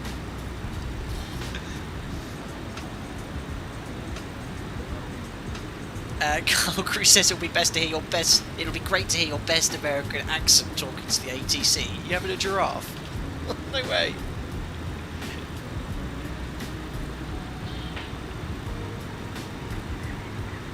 Anthony, what was with the micro vectors we always used to get in and out of Heathrow? I'm sure you're EPS very 467, I apologize. I have your clearance. 530 copy. EPS 467, you're cleared to the Washington Dulles Airport. Need a petrified marker shipper transition in the file. Maintain Nice. Look outside, doing a cabin tour. You guys always asking for cabin tours. Sat quite nicely here at 33,000 feet. Live weather, live time. Very fun.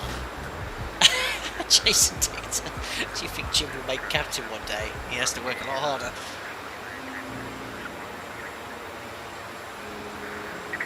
Jambina, who is the most famous passenger you've flown? Oh, flown some famous guys.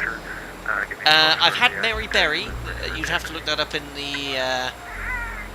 is that a baby I heard? Mary Berry. I had Mary Berry once on a flight. Someone from the TV show The Apprentice was on there as well, but I remember watching the show thinking he was a bit of an idiot. Footballers have had... I'm not a big football guy. Soccer, I should say, is in the States here. But I've had some Premier League football players on board. Lizzie Windsor, absolutely listed the Queen. Josh Downs, what sound mod is that? It's the XPS mod pack.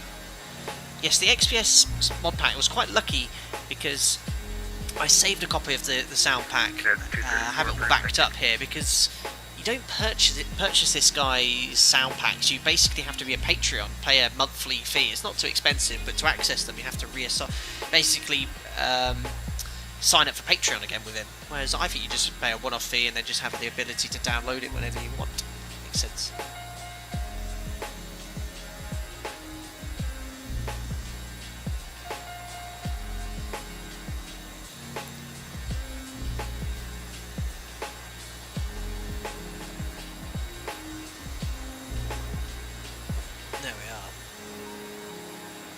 Stephen Beekman, quite the wind, yes, 100 knot crossing from the west today. Abby, Pastor Escobar, yes, we carried him too. 1359, do I have you back yet? Cam says that livery looks very much like the old Republic Airways livery here in the US. Yes, it's a very weathered livery, this one. One of the members, David B, made this. And we have an Alpaca Airways livery on the way.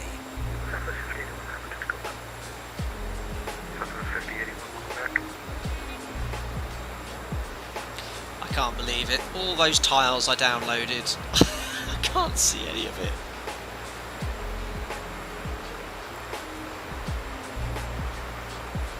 Did Find Ed Sim say you flew Donald Trump? I haven't. I think he can fly himself. FedEx 1643 to Indianapolis, wind 16014, gust 23, runway 23 left, clear to land. 23 left, clear to land, running 16. A little flyby here. Look at that drift. We are seriously crabbing.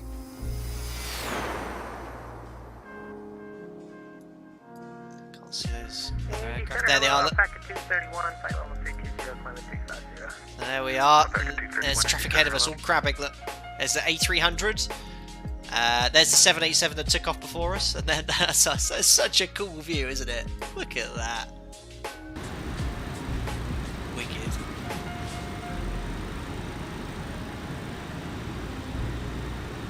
Tobias, that's nice ortho. What zoom level? Hilarious. About half a terabyte's worth of it downloaded.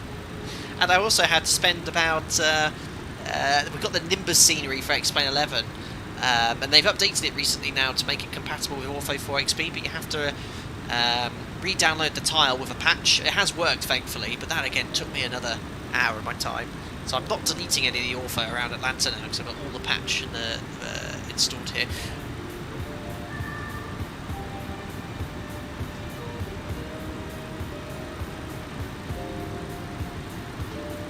Excellent. Andy, I hope you buttered the landing for Mary Mary. See what I did there? I did. I can't remember. This was years ago. Years. We're going to Parma. I remember that much.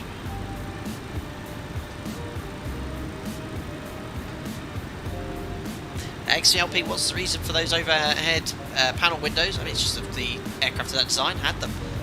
Genuinely probably for navigating using the stars. But yeah, you won't find any aircraft with those now. New, that is.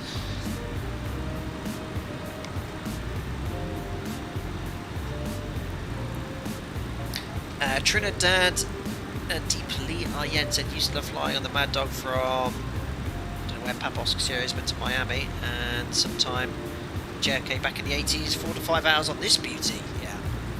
How was it? I've never flown on MD-80. Was it quite loud in the cabin? I guess right by the engines it was, but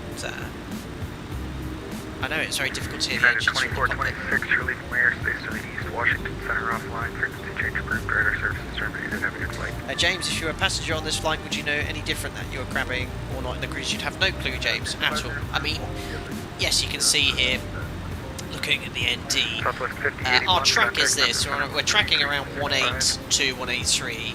It's kind of a track up display here. The heading is where this white triangle is, so our actual radar heading right now is 196 degrees. American 1359, contact So you can see if I put 196 here, let's put the bug right on the white triangle. So that's where the nose of the aircraft is pointing.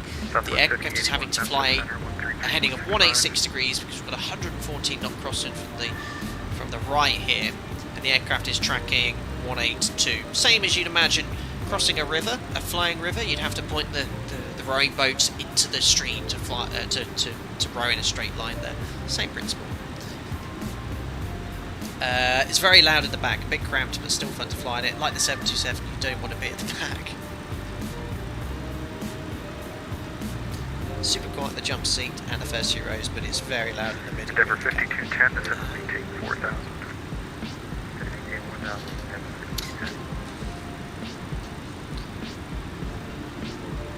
Going into Atlanta, I think coming in from the north we can expect to land, I think it's 26 right. I hope they do some parallel runway, so it can probably be 26 right, and is it 26 left, the most northerly runways. We'll see what we get when we get there. And again, the arrivals, like the SID we flew, the O'Hare 6, the arrivals are for all the runways. They basically have positioned to the north or the south of the airport and then vectored onto whatever approach it is. Southwest 5081, Indy Center. Go ahead. Southwest 5081, contact. Fred, 123-100. I used to fly the Dash 80 all the time with my dad as a kid. We'd always sat at the very back on purpose so we could see the engines fly. It's loud, loud, loud. The whole flight. I love it. You never kind of grow up though. I think if I was to fly this aircraft, I'd quite like to sit right at the back. 234 state Mach number. There you go. Just to remind you, times of your old man. Before anyone says, yes, these bits are not meant to be spinning, they're inlet guide vanes. You can see the fan just behind. I don't know what they call them in the MD-80. Ah yes, Tobias, how's my MD-80 landing rate? We've had one butter above Dash 100, but we also had two landings worse than Dash 200. Okay, minus 200. So a bit all over the place. Landed the MD-80. I did have butter on the test sector, but that doesn't matter. Lauren, in real life, I believe 8 left, 26 right, 9 right, 27 left to close. So that's what? Still got about 200 runways to use then. So many runways these airports.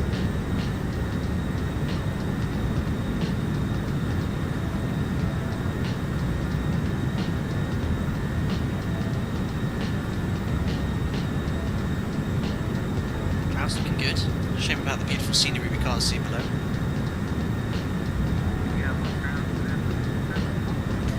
Jamlin Evening Captain just joining. How's it going? Took me ages to find the battery switch in the MD-80. Yeah, good luck with the startup.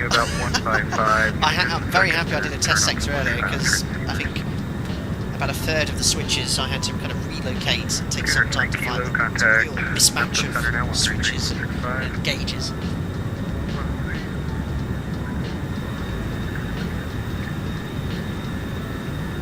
Alright, last aircraft calling Indy Center that I couldn't read. Try again. Alan, you flew to San Francisco from Atlanta. Wings 128. You sat right in the back next to the edges. It was all horribly loud. It's probably as loud as it is now. I can barely hear myself talk.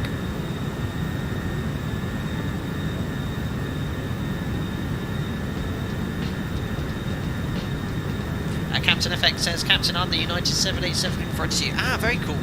Nice takeoff, sir. Domino Musina says, I know that Burak will be reading this tomorrow, so I just want to say hello, Burak. He always watches afterwards.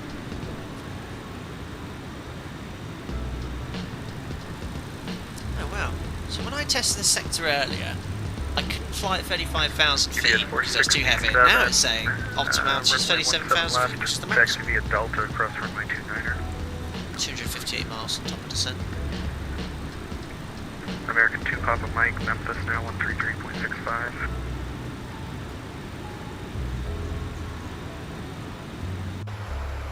Nice little outside view for you. There we are. It's actually quieter out here than it is inside.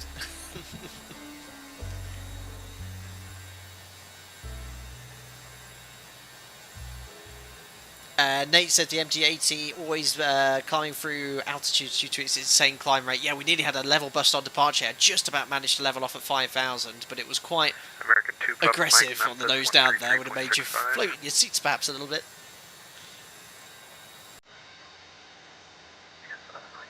Andy says sellotape real cam time. Oh, I haven't got it out, but I'll hold it down for you. There you go. UPS 1190, runway 17 right, taxi Bravo. Lawrence says Bravo, 330 is pretty common for the Mad Dog. It's maxed at 370. Yeah, can't get too high. Yavas, did you make that livery yourself? Absolutely not. I have no clue how to make liveries. However, I have some excellent members of the channel who spend a lot of time making liveries for our virtual airline Alpaca Airways. I've got some for Flight Deck Sim colours. If you'd like to grab this livery, if you have the Mad Dog MD-80, use the command !livery. And I also, all my streams, I always link those guys, but I cannot take any credit. Credit for this is all to David B. Jamman, who's around in chat here, he makes a lot of the Alpaca Airways liveries as well. Just to name a few. Birdfellow says livery looks amazing, especially as it's a little dirty. Yeah, it looks like it's age. Birdfellow, happy birthday to you as well. I saw on Twitter you messaged me, you tweeted me, and it was your birthday. So happy birthday to you. 28, I have a reroute for you, advisor, ready to copy. Ready to copy. You must be the same Birdfellow, the can't be two. 128, you are cleared to the Chicago O'Hare Airport via radar vectors to Fort Wayne VOR to join the Neat 5 arrival. Maintain 5,000, expect 17,000, 10 departure. Nice. Departure with me. And squawk 6672. James and P with low passenger numbers. Are airlines flying their newer, more efficient aircraft like the MAX on the air to save running costs, or are they using older aircraft, saving new aircraft flight cycles? No idea, James MP. Certainly in the UK and Europe, there aren't enough flights going around anyway. I'm sure they're kind of taking into account. Perhaps they're flying maybe the older aircraft because they want to keep the cycles on the new one, but I really wouldn't know.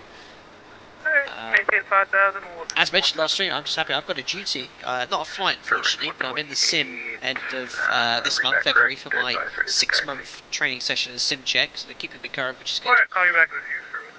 But yeah, it's for the UK, they're just about, I'm sure, to announce some very strict rules regarding entering the country. So it's very likely you'll have to quarantine at a hotel on arrival. James says this is a recording. 11 Alpha, Memphis Center, Should hopefully prove it's not. 13365, Alpha 11 Alpha.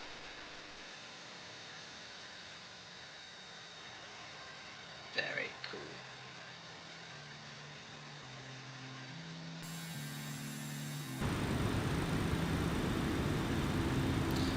230 miles for top of descent.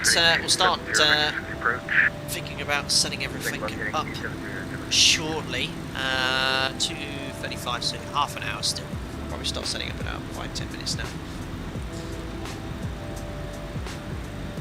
Jonathan Jones, can we see a cockpit view? That's where we spend most of our time. But yes, let's have a little look around the MD-80 anyway, because it is a real mirage of switches and gauges here. I mean, up here you have the loops for the engine fire test. You'd hope there'd be more placed around the engines here. Circuit breakers.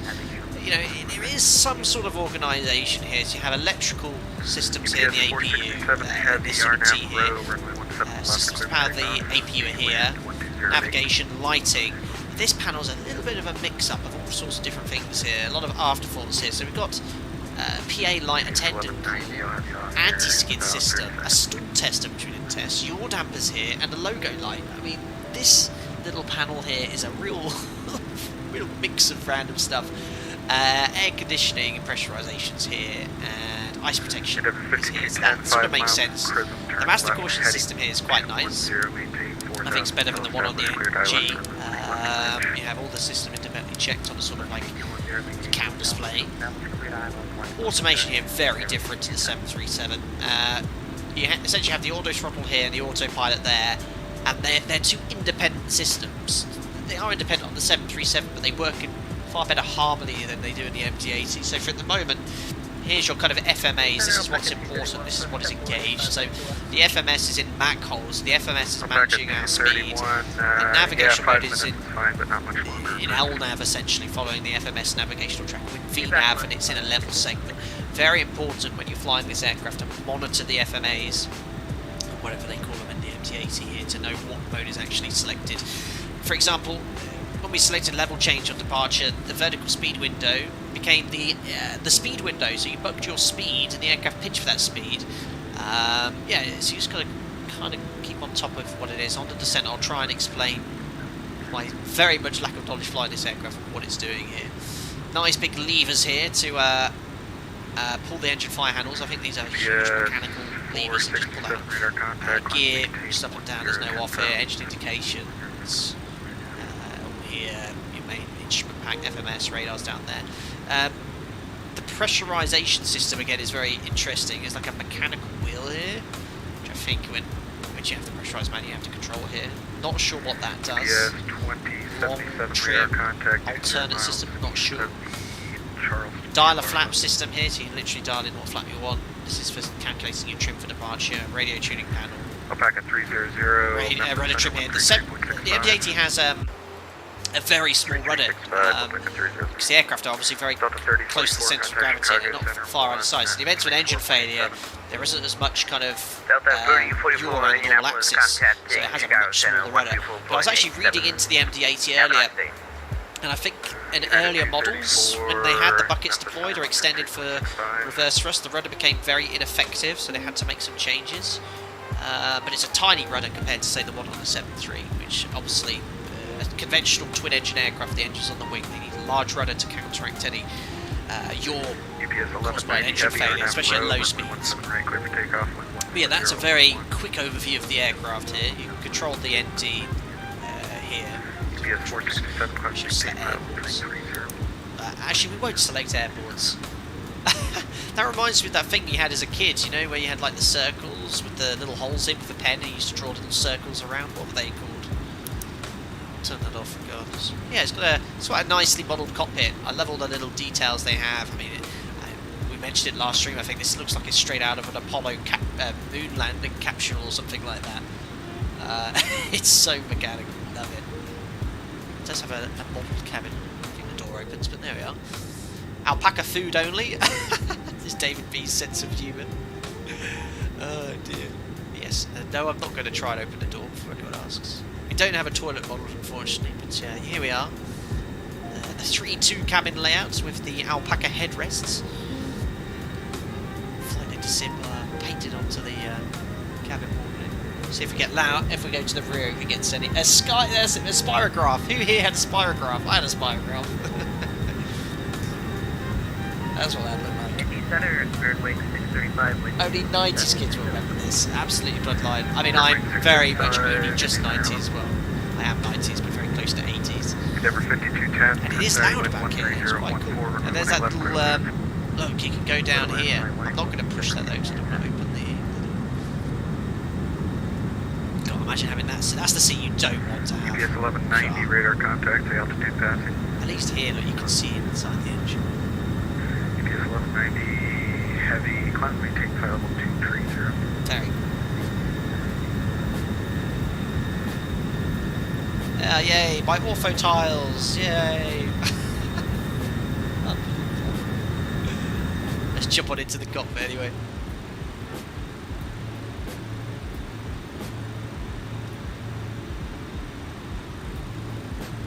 Listerman, does this model the mirror and the compass? I don't think it does, because I think we checked that last time. So there, I think that's where the compass is in the MD-80, and then they have a little mirror underneath here.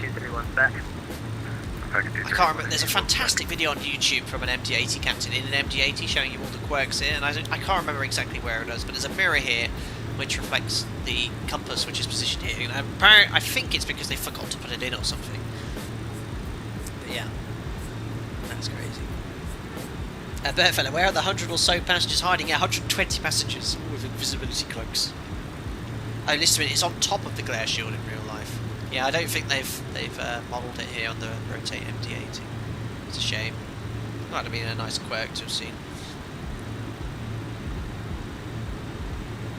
Cam, this plane does a good job flying the constraints down, but it doesn't manage to speed too well. That sounds like a very basic VNAV system.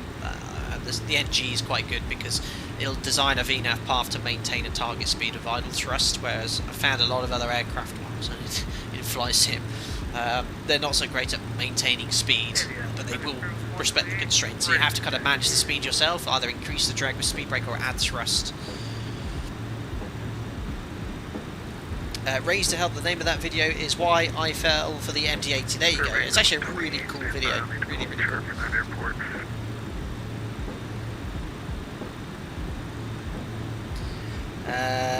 Manuel Espionage said, or Espange, I don't know how to pronounce that. The fire extinguisher system is linked to the fuel valve. If you pull the handle, it cuts fuel off, but if you push back the handle, it'll re-inject fuel. Very cool. But on the 737, if you pull the fire handle, well, the engine won't restart. Is that actually mechanically attached to the fuel valve? So you literally physically pull that and it cuts the fuel off. That's incredible if that's the case.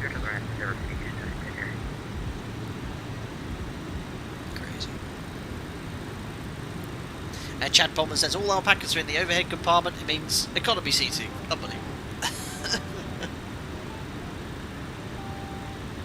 Cool. Right. Well, I reckon it'll be a good time now to start setting up for the approach here into Atlanta.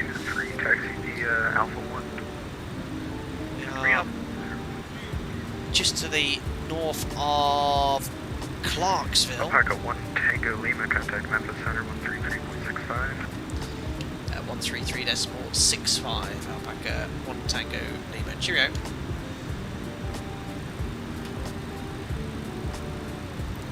Over to another centre control. Centre, good evening. Alpaca 1 Tango Lima, maintaining flight level 330 inbound to Bravo November Alpha.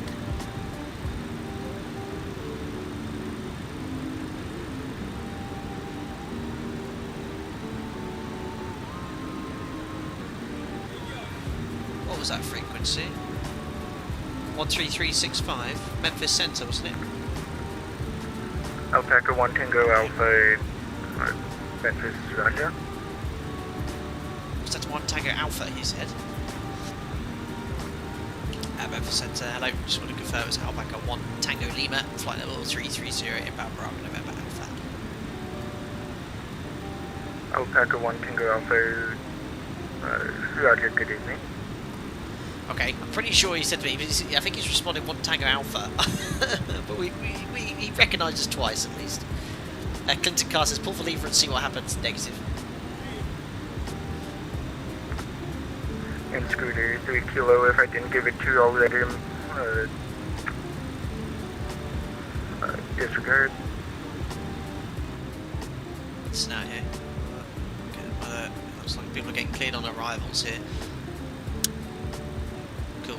Right, so let's start setting up the approach into Atlanta. Let's get the KATL charts up. I'm expecting a Chipper 1 arrival. What is this song? Pass. Southwest 5081, half a tuck, Cockpit. Southwest 5081, contact Atlanta 132.907. 152.97, thank you. So that's the arrival selected. Memphis Center, November 14, correct. Correction, November 444 Delta Tango, holding short of 19 at Smyrna, ready for takeoff. Or Delta Tango. Which one of the how many approaches? 17. Crosswind, Oh, goodness me. That's crazy. I'm going to plan for 26 right, which is the most northerly runway in Atlanta.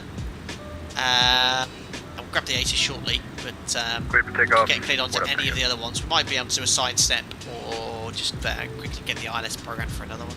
United We'll 234 crest 26 right. And what's going to be the most exciting of all is the taxi. But actually, I think, to be fair here, it is a huge airport, but it's a very simple layout. We'll vacate 26 right, I guess, possibly 26 left, which is mainly used for departures. And then we'll go via Victor the long way around onto the concourse. I think that's where we landed last stream. Can't remember when we came to last stream when we went to Atlanta. Me and him. And then we've got the parking gates as well. United Sure, if I'm 234. all up and down here, look. Cross Matthew at maintain flight level 330. So you got a restriction at Matthew there. Cool. So we've got the charts we need. Try and remember to do a fuel check as well soon. Right, so descent page. I don't think there's any way to put any descent forecast winds in today. It was mostly a crosswind anyway, but we're only going to tailwind later. I don't think there's any option to select anything here. The fixed rings as well. You can't select runway points and build fixed rings off them, which is a bit of a pain here. So what we're going to do is just kind of step through the FMS here. Make sure we're happy with everything that's loaded. So we're coming in via Matthew. There it is, Matthew. Let's just go to plan here. Bring the range down to around 40 miles. And try and bring the efficiency so we can see all of it here. There we are. So how's that looking? I think that's okay. So starting at Matthew, flight level 330 still about stage, then going to Migriff. That's Migriff, passing top of descent, then going to Babe. It's holding there. If we could do so, then we're going to Lemke to Chipper. Chipper, it does say at 13,000 feet, so it gets you very low very early, and then gets vectored from there, perhaps, if not after. A few more waypoints as well, and if you're expecting the easterly runways, they'll send you off to the south here via all these different waypoints. Look, Jaguar, Bishop, Navy, Droid, Ryan, Andy. Okay, to Papa. So whatever runway it is landing on the easterlies, but it's going to be, I think, the westerly runway is in use. In fact, let me just have a look here at the ATIS for Atlanta. Papa Mike, Memphis. It's so nice there now. So the ATIS there at the moment is saying runways in use for landing, 26 right, 26 right, 27 left and 28, so it is the westerly runway, so we'll plan for 26 right. And we're going to go via, after Chipper, you can see it says at 13,000 feet, that is coded to high, oh no, not first, I'll go there. Chipper. Or Papa Delta. Chipper to March, I think. Yeah, March it says 9,800. I guess this is an estimated altitude. Hydro 8,500. Frequency change approved. What up, Tango? They're going to rain. And it says 5,000 hard here, I think. I'm just going to change all these to 5,000 feet or above, otherwise VNAV will be... Otherwise VNAV's going to be just leveling us off pretty early.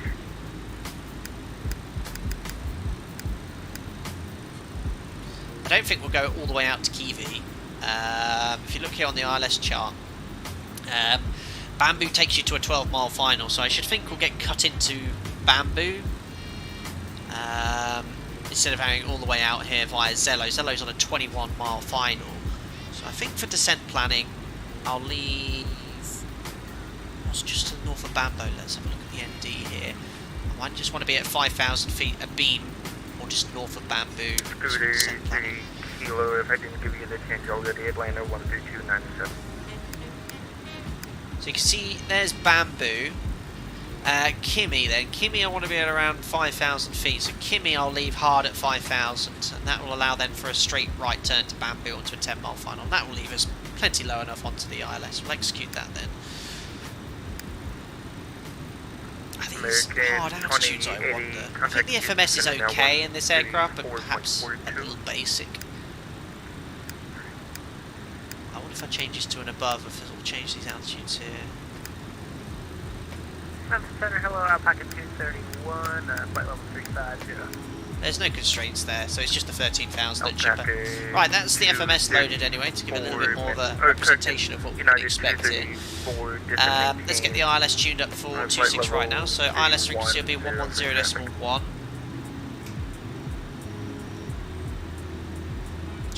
radio tuning panel. There we are. No, 0.1. Put that on box. Alpha Center, FedEx 2 as well, which is easy to do, it's actually. 5885, direct skis, Alpha 66000. Course is 275.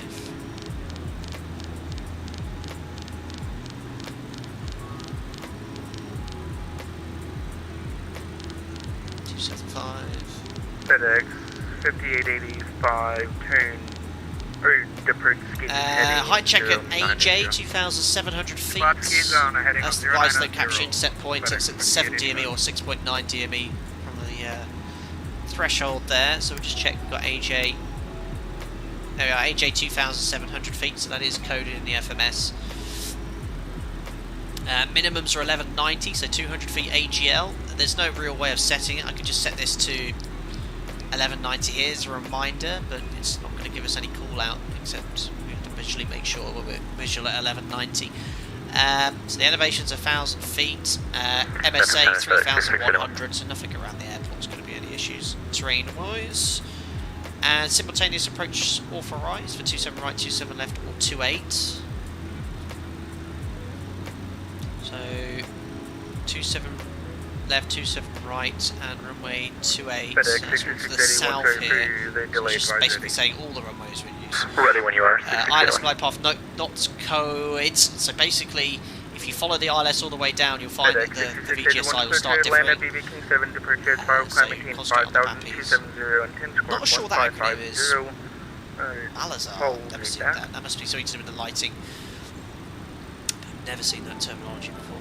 MSA we've mentioned, if you have to go around, it is climb up to 1,400 feet, make a right turn of 3,500 outbound from Atlanta VOR, radial 005, 16.9. So there's no way of actually setting it on standby, unfortunately, so we'll leave the ILS tube, but we'll have to go to 16.9. And it's outbound 005 to Troy's. So that's the missed approach. So planning 26 right, we'll try and take one of the high speeds to the left because we want to end up parking here, Bravo 5. Annoyingly, the MD-80 auto brake system, I think it only lets you select the auto brake once the gear's down or the flaps are down. You can't set it now. If I try it at R minimum, it just flicks straight off to disarm again, so annoying. We'll vacate anyway, 26 right, and then we'll cross 26 left at some point. We'll see it's depicted here, and then onto one of the stands. 1329er. There we are. Fuel-wise, let's just go here to the map. I just want to see what next waypoint we have. Just do a quick fuel check. That's good timing. Look at that. We're right over Bravo November Alpha. Packet 300 Atlanta, sending L132.97. 3297, Alpaca 300. So right over the top of Nashville. Oh, that's our alternate. If we have to divert, we're going to be going directly below where we are right now. Airborne, we should have been for 54 minutes. It's 55. Time's looking good. We should have 4.8 tons of fuel on board. We have 6 tons. And that makes sense because we took around an extra 1,500 kilos. Might burn a little bit more. And also at Nashville, we should have burned 3,400 kilos. It's, how do I choose? There we are. So we burned 3,600, 3,700. So we burnt about an extra 300 kilos of fuel here. Could be a slight discrepancy between these flight miles are very accurate, but they're close enough. But we are burning around an extra 300 kilos of fuel. Not really any reason. I mean, we were at 5,000 feet a little longer after departure, but it shouldn't make that much of a difference. So we'll keep an eye on that, and to divert to Nashville, to commit to that, we need to get down to our reserves of 3,500. So we should be arriving with 1,500 kilos on top of that. It's around 25-30 minutes actually. That's it, that's the briefing done. Everything's set up. I'll try my best to explain how I'm manipulating the MCB. I really don't have that much clue myself. Landing flap, we will select, I think flap 28 is the most common one, flap 40 for sure on runways. There's no way of selecting it. I found that as soon as you initiate descent, all the speeds update. I think that's just how it works in the aircraft. There we are. Departure, Kermit transition, then it's filed 5,000 on departure, 270, 10 minutes after. Departure is we're going to squawk 1550 for FedEx 6681. Feedback, call ready, taxi 187. 187, we'll call you for that, 6681. So top of descent, that is is 67 miles away. We're all briefed, ready to go. I think we covered everything. Pancake King says 78. You should give the dial left lap system a go. I'll try. I don't think so. I don't know how it works. 145. I think 28 is the main one. But you can literally. Yeah, you just simply dial in what you want, I think, and then you put it into a certain gate and it'll give it to you. Mike, I don't want to touch it. Mac, dude, UK-80 is very loud yet very hard to control. The reason is everyone has slightly different volumes on VATSIM. So some people sound quiet, some people sound loud. It's a challenge to try and manage. I do understand. Robson, are you planning any more CJ4 streams? Yeah, we'll do soon. I've got nothing on the horizon for that, but I'd like to jump in it again soon. I know they've updated it since we last did it just over a week ago. I love that stream into Aspen. There's some light in here. There we are. That's better. Delta 1263, squawk 1576. It's cool. Love that lighting effect. Plainly spin the wheel and see if you're lucky winner of a landing flap. Abby says also even Cessna streams, yeah. Squawk 1557. Squawk 1557, Alpaca 1 Tango Lima. Alpaca 1 Tango Lima, contact Atlanta 132.97. Say that frequency again, Alpaca 1 Tango Lima. 132.97. 132.97, Alpaca 1 Tango Lima, bye. That's going to test my short-term memory. So I've got the frequency 1557 on the squawk, and it was 132. Delta 1263, that code's not working, cycle squawk 1545. 557 and 13297. FedEx 5880, wind. There we are. This is... who am I talking to now? Atlanta Center, very cool. So yeah, weather radar. I don't think it's modelled here, but that should be Number 3 plus call, 5. get back to you on that one. And it only has a Alpaca 3 range Papa of Mike, stay here. 40 miles.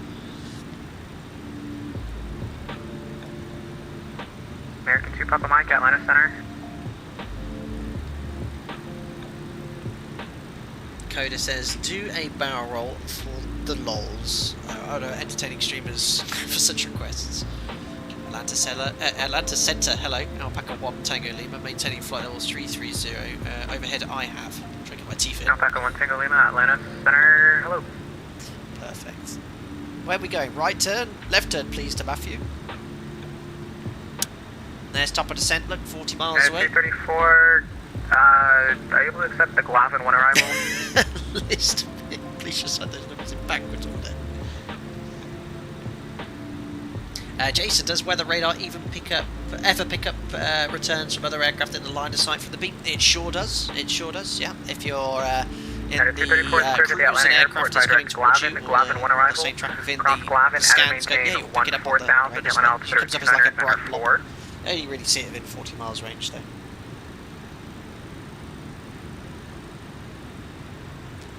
Coda 101, PS, love the streams by the way, and the intro music is an absolute tune. Thank you, that's to one of the subscribers who made that intro for me. Very, very nice. Strat Shadow is the name of his YouTube channel. I haven't heard from him in a very long time though.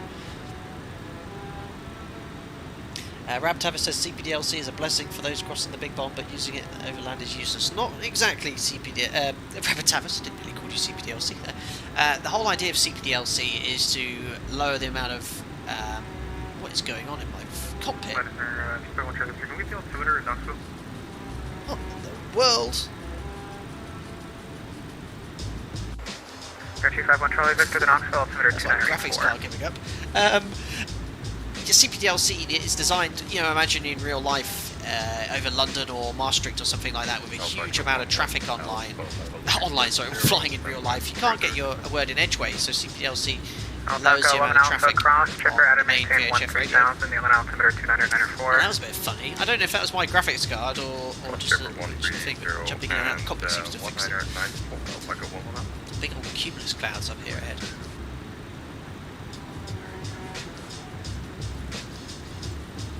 Just getting the ATIS from Atlanta. That is 2144 Atlanta Center, squawk 2057. Information hotel. Weather's okay, 10 statute miles, few clouds at 11,000. Looks nice.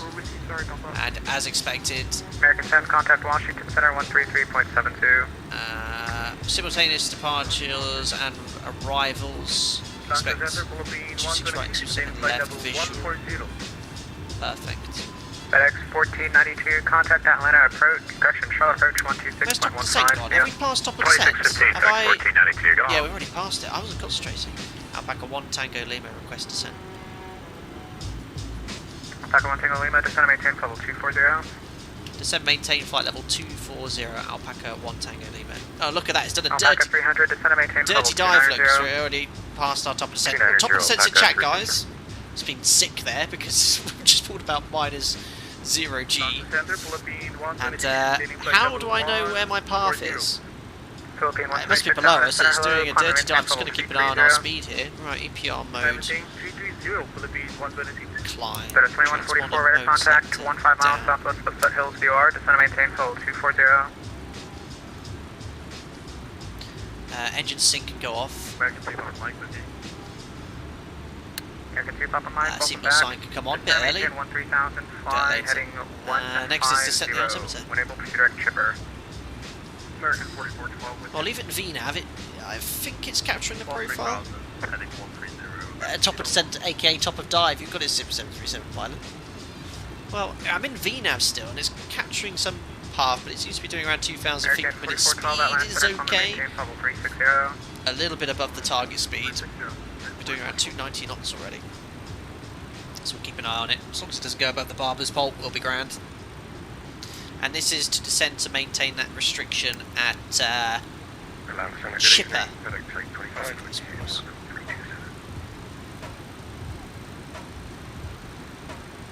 Number 39. Yeah, Chipper 13,000. So ILS runway 23 approach. don't need to be 13,000 feet at Aircraft Lemke. second. FedEx 25. Might alter our profile slightly. Oh no, it's still descending quite quickly.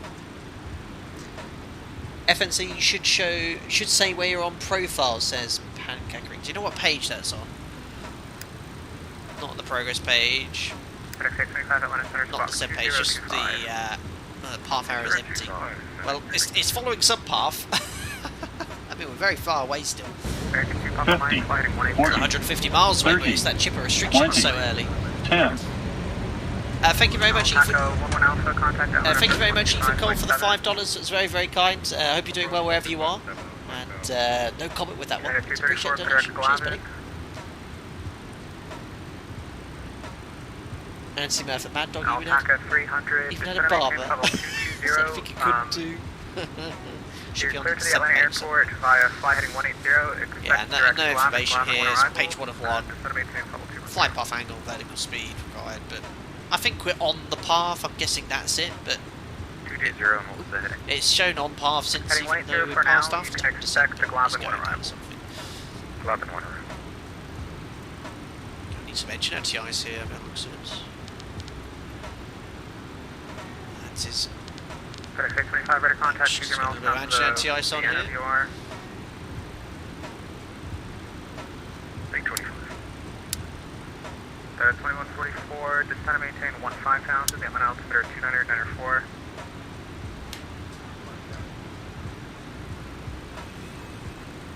Ethan Cole, love watching your streams. How to become ATC for a sim like this? Check out VATSIM. Alpaca on IVO. 300, cleared. Oops, I direct just realised I've come Globin, storming Globin heading maintain towards 14,000, the Atlanta altimeter our clear 294. level there. Should have started reducing our rate of descent there. So now Circular. what's VNAV going to do? Is it going to bring the speed back as we get up high? Alpaca 300. Just need to make sure that we can catch that chipper restriction at 13,000, that's all. Because chipper's only, is that 50 miles away? Atlanta Center, hello, climb and About maintain level 11,000 feet 370. to lose. 370, American 1419, contact Charlotte approach 126.15. Going to Charlotte approach. That's Charlotte approach. Alpaca 1 Tango Lima, cross tripper at maintain 13,000, the Atlanta altimeter 294. Descend to make the restriction 13,000 by chipper Alpaca 1 Tango Lima. I hate these restrictions because I never know if I'm actually Alpha cleared. 300. Level change. So I want IS. So now it's gone to level change. And then I'm going to close the thrust, and the aircraft's going to pitch to maintain 300 knots because the auto throttle's off. And that's what that Charlie Lima Mike Papa mode is. Someone actually shared this in here. I don't know what that is short for, but it's essentially like level change, but you control the auto throttle. So I've told the auto throttle to go. It's like arm, sorry, on the 737, I think. So you basically control the thrust as you need it. I want idle thrust to make that restriction at chipper. And it looks like we can make that. So yeah, we just need to remember to set the altimeter. 1638 is level flight level 140. It's 2994 when we pass the transition altitude. 250, 1638. Oh, CLMP means clamp, it just holds the throttles where they are. Very interesting pancake 78. Thanks for the tips here. No clue, I'm kind of guessing here. But I know I can add thrust. And the aircraft obviously, yeah, it's like level change. Pitching for the speeds, and the auto throttle's idle at the moment. Right, let's try VNAV again. I think we're back on profile now. Aircraft calling, unanswered, say again. So now again, VNAV is monitoring my descent, and the auto throttle FMS is commanded idle thrust to get back to its target speed, which is about 270. And yeah, I mean 13000. Looks like we're going to get there just before chipper, but at least we're going to comply with that restriction though.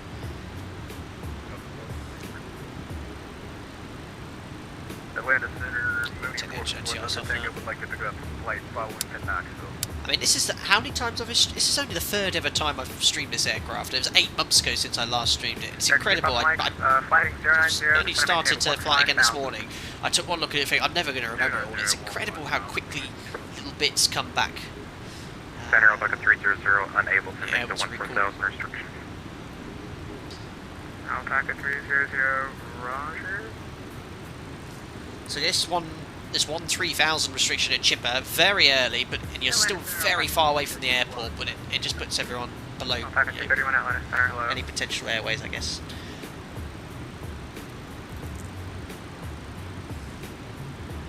Transition levels coming up, yeah, in the US. I'll set that now. 29904. My contact Airline approach 125.7. Good night. No, that's the minimum. And to approach next coming up, so that's 1257. Put that on standby. Oh look! Thankfully, this X checklist is great. Whoever made this, 'cause it reminds you. Next is landing lights.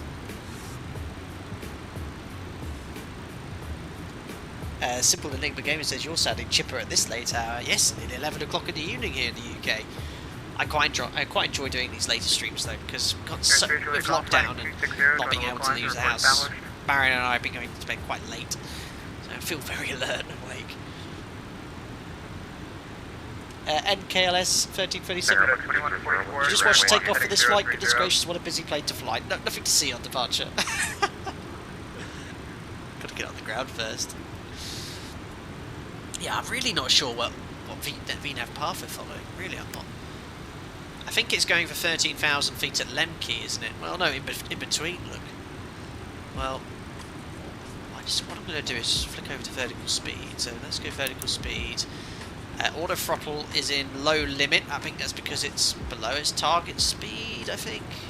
Let's just quick test if it's actually engaged. Alpha 300, maintain 15,000, contact Airline approach 125.7. 15,000. I was going to say, yeah, so I'm just going to bug 250 knots for our speed. Starts Alpha 300, approach 25,7. And I'm just going to put vertical speed in here to make sure we match 13000 at chipper. That's that green. It's very hard to see, can't zoom in here, but that green bar on chipper. Auto throttles now. Going to maintain 250 knots.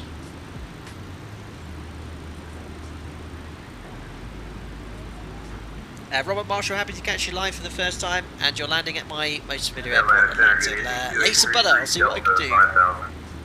Alex Crawford, what plane did you do your first solo in? It was actually a glider, a Pukat's glider. But my first powered aircraft was a Cessna 150.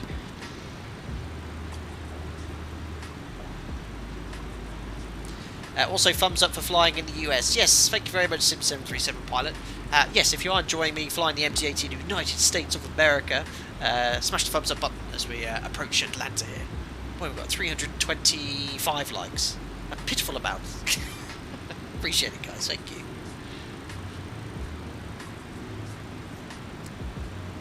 don't watch the takeoff. I need Been the 1253 departures cross to 11 practice. at a maintain 14,000, inland altimeter 2994.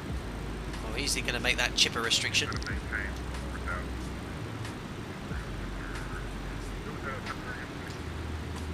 Excellent. Yeah, inland altimeter 2994. So, low, nice and early, but that's respecting the chipper restriction. Alpaca 1 Tango Lima, contact approach 125.7, good night. 25-7, Alpaca 1 Tango Lima, cheerio. 250, American Team. American Team Papa Mike, roger, turn right heading 140. 140, American Team Mike. Turn the volume up there. Atlanta approach, hello, it's Alpaca 1 Tango Lima, sending 13,000 inbound chipper. We've got Hotel 2994. Alpaca 300 heavy at 12,000, reduce speed to 210.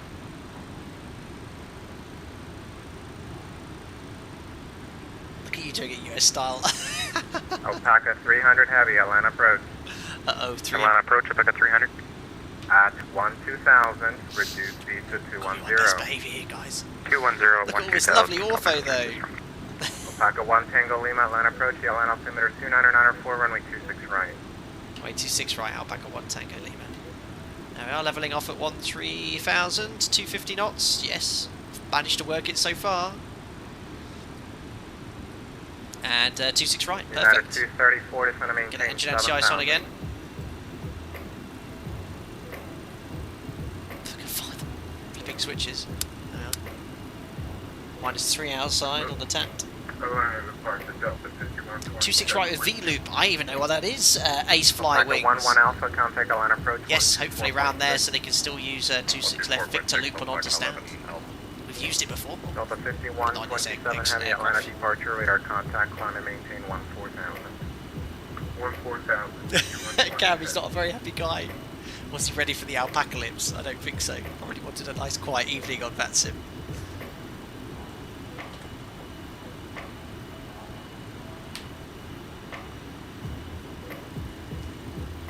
I love flight sim. It's so cool. Alpaca 1 Tango Lima, descend and maintain 12,000.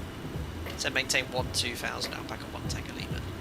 So American 2 Papa Mike, 12,000. landing 180. Let's select vertical speeds. 1,000 feet per minute, and auto throttle still maintaining 250 knots. Simfly UK, can you set the speeds in the FMS like the Airbus, or is it something you have to dial in manually? You have to dial it in manually. I mean, well, Alpaca 300 heavy, reduce speed you now can, to you 200. can't select it, but I think if you push that, it There, automatically descend and matches all maintain the bug speeds 7,000. there. So 126 is our VREF, that's our fly speed there. Correction 200, and then We are below the clouds. 1,000, Alpaca 300. Now where the world is 7,000. 7,000. Where's the panel lighting for this panel? It's going to get dark soon, I won't be able to see where the switches are. United 234, contact approach on Perfect. 124.6.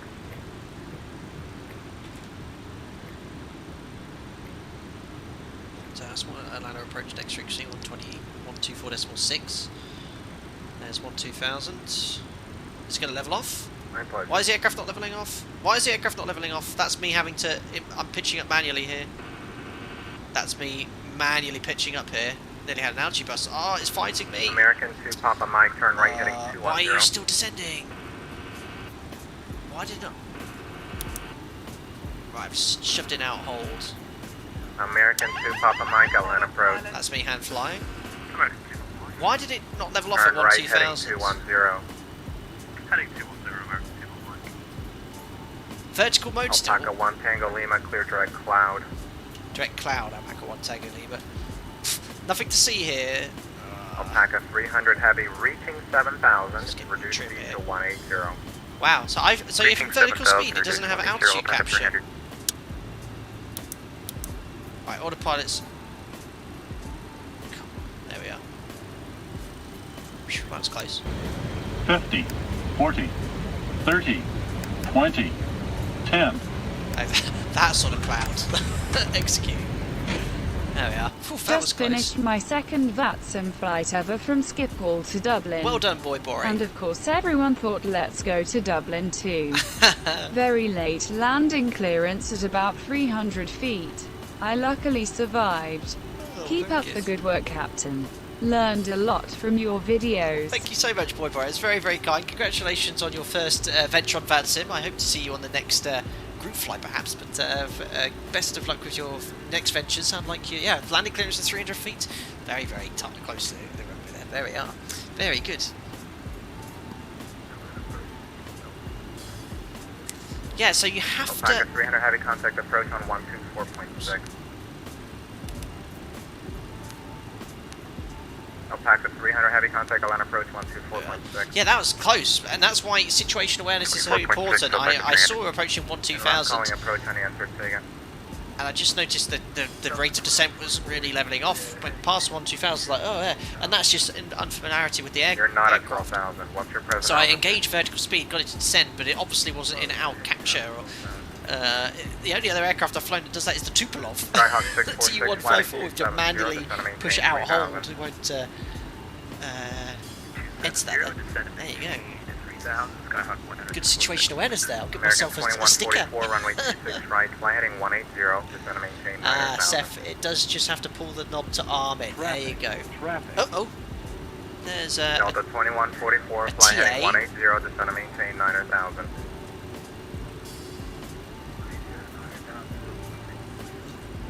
American 2, Papa Mike, fly heading 180, descend and maintain 8,000. Atlanta is dead ahead. There is the airport.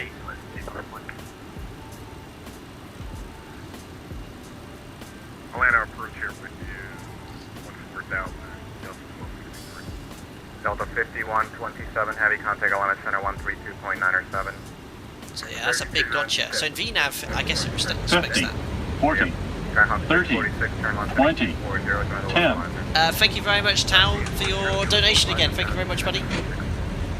Very kind of you. Tango Lima, reduce speed to 210. Speed 210 knots, Alpaca 1 Tango Lima.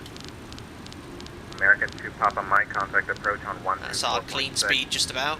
124.16. What's happened to my clock? Delta 1263, Atlanta approach, the altimeter 2994. Actually, look, I think that might be a little rotate thing. Look at the ETA and the clock. It was all jittering around here. It's supposed to be doing that the whole sector, but he just realised. Advise you have Avis Hotel. Go with that again, please. Skyhawk 6463 miles from Cham, maintain 3,000 till established on the localizer. Cleared ILS runway 21 left approach. 3,000 till established. Cleared ILS 21 left. Simfly UK, you've got your crumpets ready Delta for the butter. 1263, advise when you have the ATIS. Right, let's just make sure. Yeah, there you are. So it's got the speed 210, so the front will come up now. Alpaca 1 Tango Lima, descend and maintain 7,000. Descend and maintain 7,000, Alpaca 1 Tango Lima. Right, let's see then. So let's dial in 7,000. I'm going to do the same again, vertical speeds. Yeah, look. So I'll put 1,000 feet here. Now, do I have to... Delta 2144. So I've just pushed it, and now that's put 70 here. I'm guessing the aircraft will now respect that altitude and level off. I guess. Vertical speed 1,000 feet per minute. Correct me if I'm wrong. But always learning here. I feel now I have 7,000 feet. It will respect that. Again, I'll have to keep an eye on it. Yeah, I see that too. I'll try and figure it out. Scott, 646. Alright, then let me know if you need to be resequenced. Wilco, Scott, It's very. The windows are so small in this aircraft. It's hard to get a position where you're comfortable with. Anthony, it should assume nothing. Love that comment. Delta 1263, descend and maintain 12,000, clear direct cloud. Descend and maintain 12,000, clear direct cloud, Delta 1263. Alpaca 231, Atlanta approach, the Atlanta altimeter 2994. There's cloud next to swept. Oh, look at the sun setting. What a perfect time to be flying live. Very nice. God, it took me ages to get the ortho tiles sorted with the Nimbus scenery as well. It's all working now.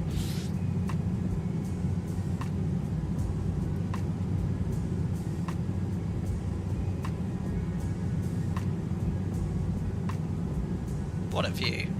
Isn't that cool, guys? I'm sorry. Delta 2144 flying. Thanks, Jim, heading for reminding me. one, Let's do the flighting post-cruise checks now. So landing lights will put on. I'll put the noise lights to bright as well. APU's off. Pressurization. Diff pressures 3.0. Cabin altitude 2,000 feet set. Seatbelt signs. Yeah, they should be on already. Please extinguish your cigarettes. And we're around 10 minutes to landing. 1 Tango Lima, contact approach on 124.6. 124.6. Alpaca 1 Tango Lima. Bye. Bye-bye. Skyhawk 6. There we are. So 210 knots. Checks complete. Just American heading. 2, Papa Mike, traffic here following 12 o'clock in about 9 miles. An 8300, 4000, turning westbound. Roger, look out for traffic north, 2 Papa Mike.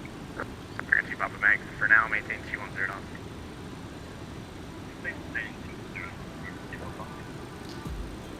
Allowed to approach. Good evening, Alpaca 1 Tango Lima, descending to altitude 7,000 feet, inbound swept.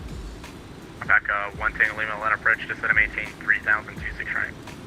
Descend maintain 3,000 feet, 26 right, speed was 210 knots, side Alpaca 1 Tango Lima.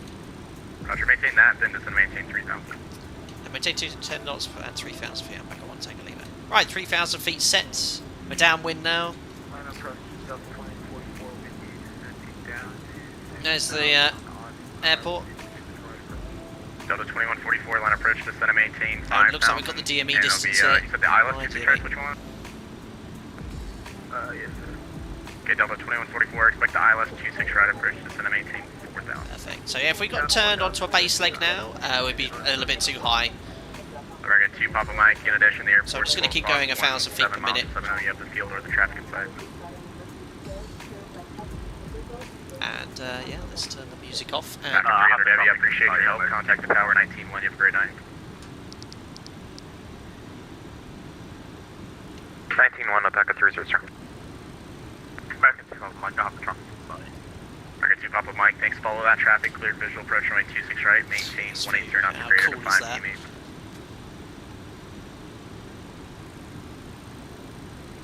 Roger, follow traffic. 26 right, American 2. God, Delta 2144. I just realised how ridiculously long that knob is. That looks like it could be easily snapped off. I wouldn't break that.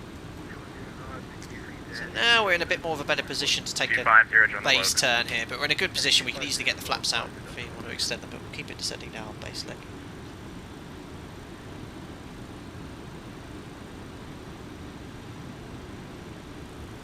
Rabbitamus, lol, the old ground emergency checklist is blackguarded on the front panel. It's ready for my reading. What I love about this aircraft is, look, you can bring the flaps out at ridiculous speeds. Look, flaps level 280 knots. It's crazy. Gear down at 300. I think this aircraft was quite easy to manage and descend. So 15 miles now, 7,000 feet. Getting a little bit low on profile again. I'm just going to keep it going down 1,000 feet per minute. Start bringing it down to 500 if we keep going down. American 2, Papa Mike, I'm sure you got the readback, you just seen high there. You're clear the visual approach 26 right. Yeah, clear the visual approach 26 right, American 2, Papa Mike. Just trying to build a picture of where traffic is, where we are in the sequence. 2144 I think we're going to be going downwind here a little bit longer. So now we're getting a bit low, so we might be going all the way via Kiwi, but I need to maintain a heading after Kiwi, so we'll just make sure the heading bug's matched up here.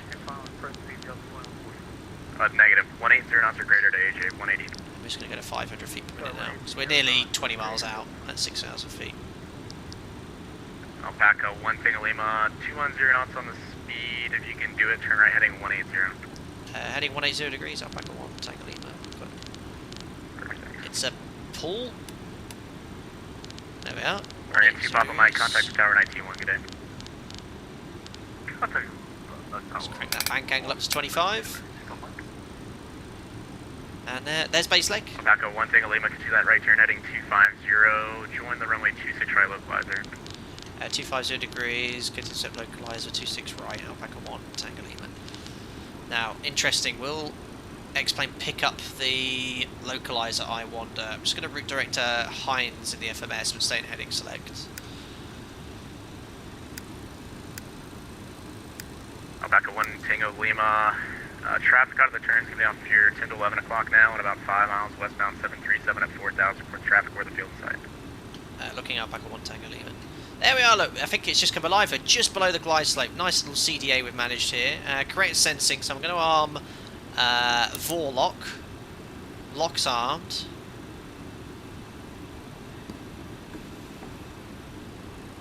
It's 11 o'clock, but we're turning. So it'll be hard to see. Oh, look at that, guys. Oh, this is just complete. I didn't even plan this. I usually take a little bit of plan, try and get a nice sunset. But this is live time, live weather. If anyone here is around Atlanta, in Georgia, and the weather's like this right now, I think that's the traffic.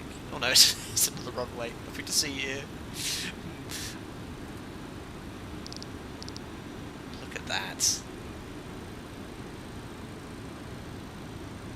So again, those familiar to my channel will know this. VS to finesse, just going to use vertical speed to stay on the localizer. Still 18 miles an hour, so we'll start slowing down shortly. Atlanta approach, Delta 1263 here with you. Localizer's armed. 1263 Atlanta approach, good evening, ILS. You got it, Will, that's what you'd call a resplendent view. Precisely. 50, 40. Oh, thanks a lot, 30, Scott Morgan. 20, I'll just get that one 10. to read out, and then I'll mute the alerts to the approach there. Thanks for the $5. I would like to personally welcome Alpaca Airways to my home state of Gawairauer. Southern US hospitality is second to none. Thank you very much, Scott Morgan, for the $5 for your lovely Echo welcome. 1 Tango Lima. You have that traffic inside. It's off here. 1 moving 12 o'clock now and 6 miles westbound, 3,873. Still looking up. I got 1 Tango, leave it. Localizer established now, 26 right. Alright, support him with traffic inside. We'll go back on 1 Tango, leave it. Just going to take a notch of flaps here. Just going to use vertical speed to still descend. There's too much going on here. I wasn't really listening. Where did he say that traffic was? Delta 2144, contact Atlanta Tower 110.1. You have a good night. 190.1.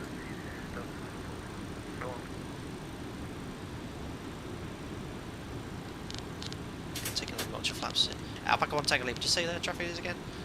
12 o'clock, 6 miles westbound, 737, 3,300. Just report him or the field side. Sorry, we are visual with the traffic now. Anfield, Alpaca 1 Tango, leave it. Alpaca 1 Tango Lima, appreciate that. Follow that traffic, cleared visual approach, runway 26 right, speed your discretion. Cleared visual 26 right, Alpaca 1 Tango, leave it. Right, there's approach armed anyway. I'll cleared on the visual. I'm just going to use a little bit of speed brake here. Just. Oh no, it's an MD-80. It doesn't like speed brake and flaps. I forgot. Just going to take another notch of flaps then. Bring the speed back to 160. There we are, so fully established. I'll set the minimums for the missed approach altitude for the ILS anyway, even though we're cleared for the visual, and that's going to 3,500.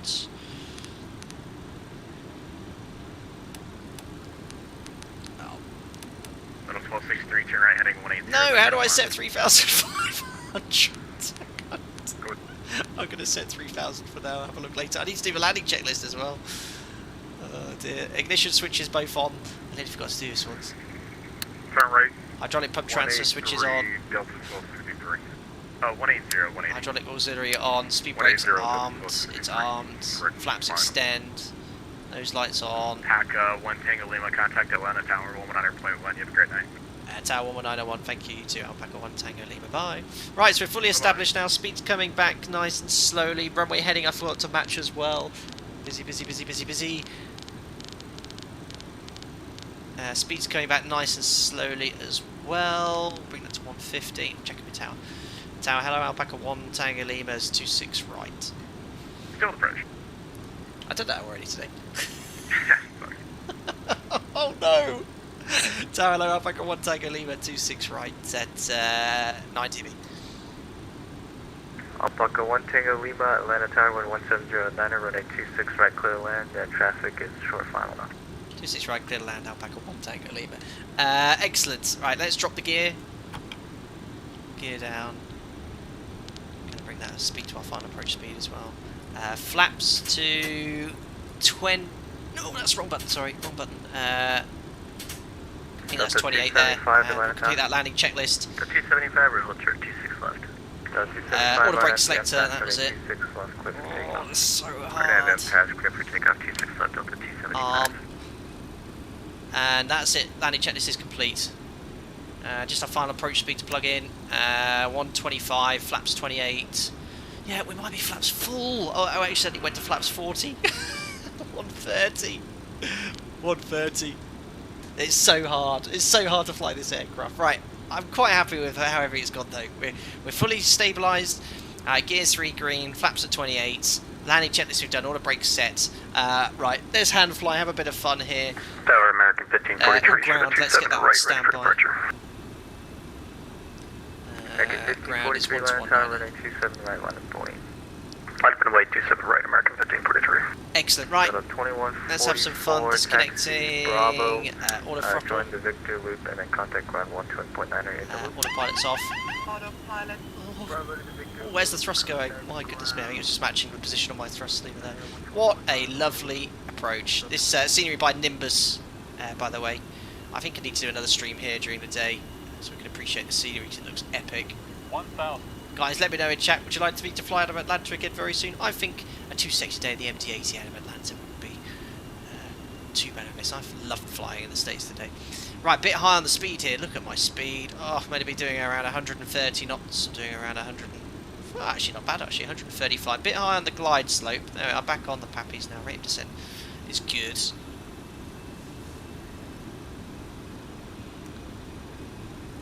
Delta 275, contact departure 125. Blinking red lights in front of me from the autopilot auto throttle being disconnected. A little bit high again. There we are. American 1540 PR after football. Weather conditions are low. Look, an aircraft's just departed on the other runway there. Football 27 right, American 1543. On sense line, on path. 300. Speed's good. American 2144, actually I might give you a shortcut. Cross runway 26 left at Bravo 2, and then contact ground .9 on the other right side. there, we just passed minimums. 3 reds, tad low. So right quarter's problem at this stage. A little bit of crosswind there. 50. 40. 30. Check. 20. Close. 10. Oh, nice little stutter from my sim there. What a bounce! My sim froze. Did you see that? The sim froze, and I checked and it threw me off. I let go of the joystick. I thought it crashed. Oh dear. Acceptable. Right. Speed brakes up. Reverses. Buckets are out. Manual braking. Let's see if we can make this high speed. Oh my goodness me! What a nightmare. Thanks a lot, X-Plane. Ladies and gentlemen, welcome to Atlanta. Oh, I can't believe that. Unbelievable. Bucket stowed. Flaps up. Speed brakes up. We'll aim to go for that Victor loop. I'm sorry about that, One guys. Tango Lima, taxi Bravo, join the Victor loop, and then in the loop contact ground 121.9. Bravo Victor loop, and then on the loop, ground 121.9 out back at 1 Tango Lima. Bye. Perfect. Well, very, very happy. The landing was pants, and a massive bounce as well. But the sim froze. The sim froze literally at 20 feet. And then I was like, okay, I thought the sim had properly crashed then. And as soon as I looked away at the stream software, it unfroze itself. And I was like, oh, great. Well, I'm in the middle of the landing here. And there's nothing I can do because you lose all that sensation and feel in the flare. It was acceptable. Oh, that was rubbish, though. I'm so annoyed. I'm happy the sim hasn't crashed, but what a time to have a stutter. Unbelievable. But yeah, lovely big bounce on the landing here. It wasn't that hard of a landing, but it went straight back in the air again. Oh dear, oh dear, oh dear. Right, going up to the Victor loop. Oh, some nice lovely taxiing music here. Shocking, absolutely shocking. Right, I'm taxiing the right way at least. So 503 Atlanta Tower running 27. Going to be an interesting replay though. Yeah, I wonder if it will stutter in the replay. I doubt it. I tested the sector earlier, it worked fine. I don't know what's different. Like I said, I'm just happy we completed the flight from A to B without the whole sim crashing.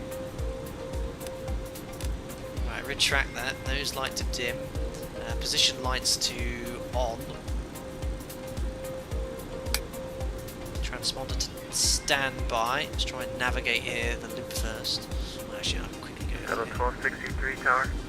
Transponder direction to N. Did I clear you to land already? Auto brake selected to off. Let's just get around the turn here. Did I clear it to land yet? Negative, sir. Approached it. We're headed. Where do I get the bill for the chiropractor? Just saw that there, Delta Ross Boss. Thank you very 53, much. That's 2 out of 10 for that comment. Clear land, Delta 1263. Mike Sheldon 2 for the logbook. Brilliant.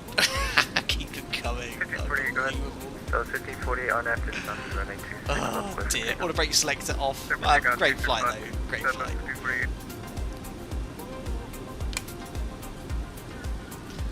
Ignition switches to off. Ice protection meter switch to off. Flight directors off. Weather radar is off next. APU start next, and that will do that just before we head to stand. Oh, some clean up there. Ooh, skidding our way around here on the Victor Loop. Yes, this scenery is from Nimbus. Very nice rendition of Atlanta. A little look around here. Let's contact ground, and we'll say we want to park on. Let's go. Make it easy for myself. Concourse A, ramp 1. Atlanta ground. Good evening. Alpaca 1 Tango Lima on the Victor Loop. Request parking stand on ramp 1 concourse Tango. Alpaca 1 Tango Lima. Welcome to Atlanta. Taxi straight in. Thanks for joining us. Taxi straight in, Alpaca 1 Tango Lima, cheers. Oh, if all taxi instructions were like that. God, it's so hard to see out the window in this seating position here. Excellent. So, here we are on the concourse. We're going to just go straight in here. 19-1 Delta 133. We'll take the west line, and then I don't know. We'll see what's free. Ground position to 62, ready to taxi runway. Have a little look outside here. Who should we park next to? We've got an American. Oh, let's go next to the 787, which is the Airbus there. And Mike says, butter stutter close enough. I know. I've not had a stutter and a flare like that before, though. That was very random. Right, let's get that APU started. It's not a good idea. Just staring at the overhead panel whilst you're taxiing. There we are. Oh yes, I know. It's a little bit too much thrust.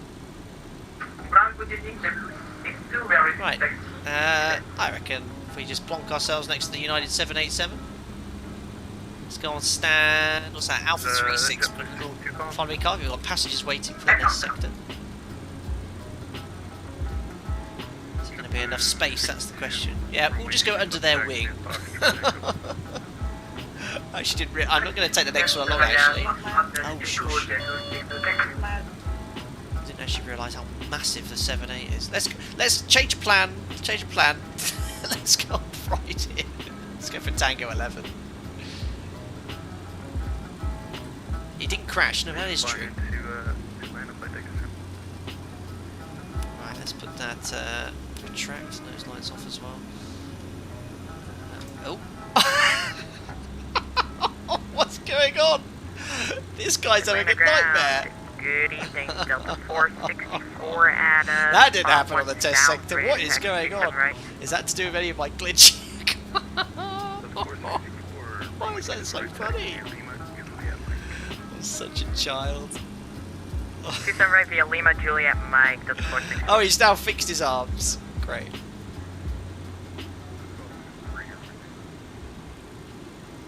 He crossed his arms. Perfect. Right.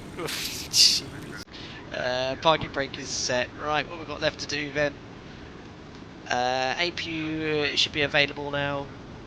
It is. On. Nose lights off. Parking brake is set. Fuel valve both closed. There we are. High pressure bleed both off. Yeah. Fuel pumps all off except half right on. That'll be for the APU. Hydraulic pump 1 and 2 both to low. Hydraulic pump transfer switch off. Auxiliary to off. When the N1 is below 25%, 40, 30, which is at 20, off. 10. Thank you very much, Pancake King 78. Fun fact, you are only allowed to override the auto throttle when in low lim or CLMP mode. Oh, I didn't know that. Moving in any other mode will cause wear to the clutch. Pancake King 78, I guess you're the MD-80 residential pilot engineer here. Sorry for breaking the clutch on the MD-80.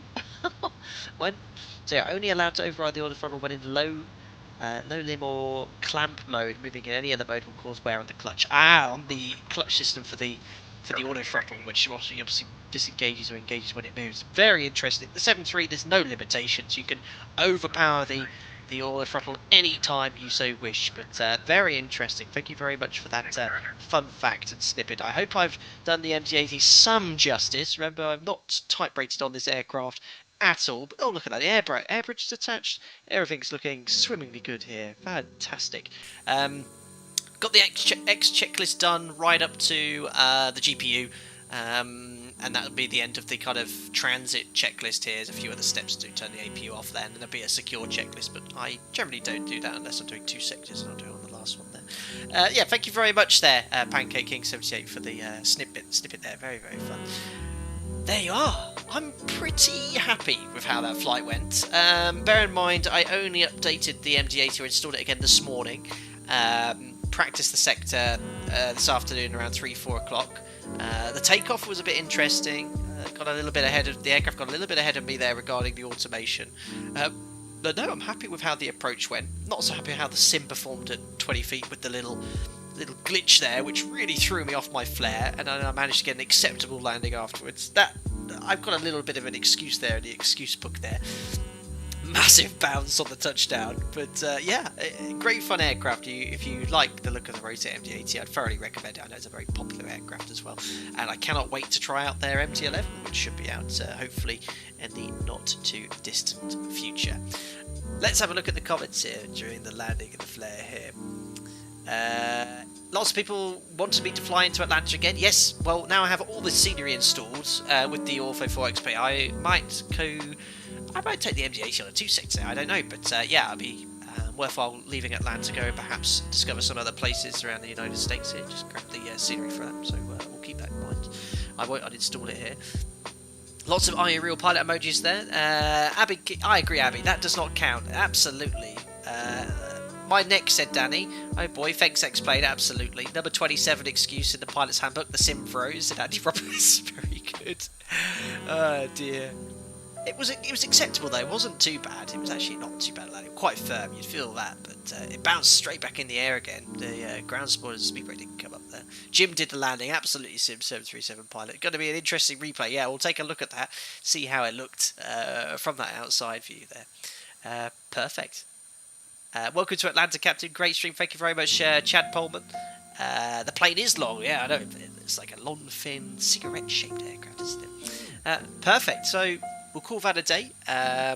Just going to say thanks to the Latsim controller here. I don't usually jump on and say thanks. They always know I want to say thanks. But someone messaged me to say they said thanks and I missed it. So just say hello. Atlanta ground up back at 1 Tango Lima on stand. Just want to say thanks to the log for the ATC and pass on to your colleagues. That'd be great. Have a nice evening. MD, thanks for flying in. Flight deck sim, see ya. Cheers, buddy. Excellent. Oh, that was very nice of you to say. Very cool. Right, we'll pop off the network there. Disconnected. And yeah, it's nice to visit some other places in the world. And VATSIM in the US is always very, very good, albeit very different to what I'm used to. Cool. Well, that's that. Let's turn that music down. And we've logged off. We'll cue the funky replay music. There we are. Let's turn that down slightly. I should hear myself think. Well, yeah, apart from the little stutter at 20 feet, the sim worked very well. No crashes or anything like that. All working very well. Oh, thank you very much again, Pancake King 78 for the $5. I dare you to use dial A flap next time on Takeoff. Thanks for the stream cap. That's very, very kind. I could barely hear that because of the funky music there, but thank you very much again, Pancake 78 for the $5. Yeah, I need to use the dial flap next time. I'm scared. I need to look at how it works, Pancaking 78, but I appreciate it, though. Thank you very much, buddy, for the donation. Very, very kind. Right, let's put ourselves now. Unfortunately, because there's another runway here, I'm that's alarming. Yeah, it's still picking up the other runway, look. There we are, let's have a look from here. I bet it doesn't stutter on the replay.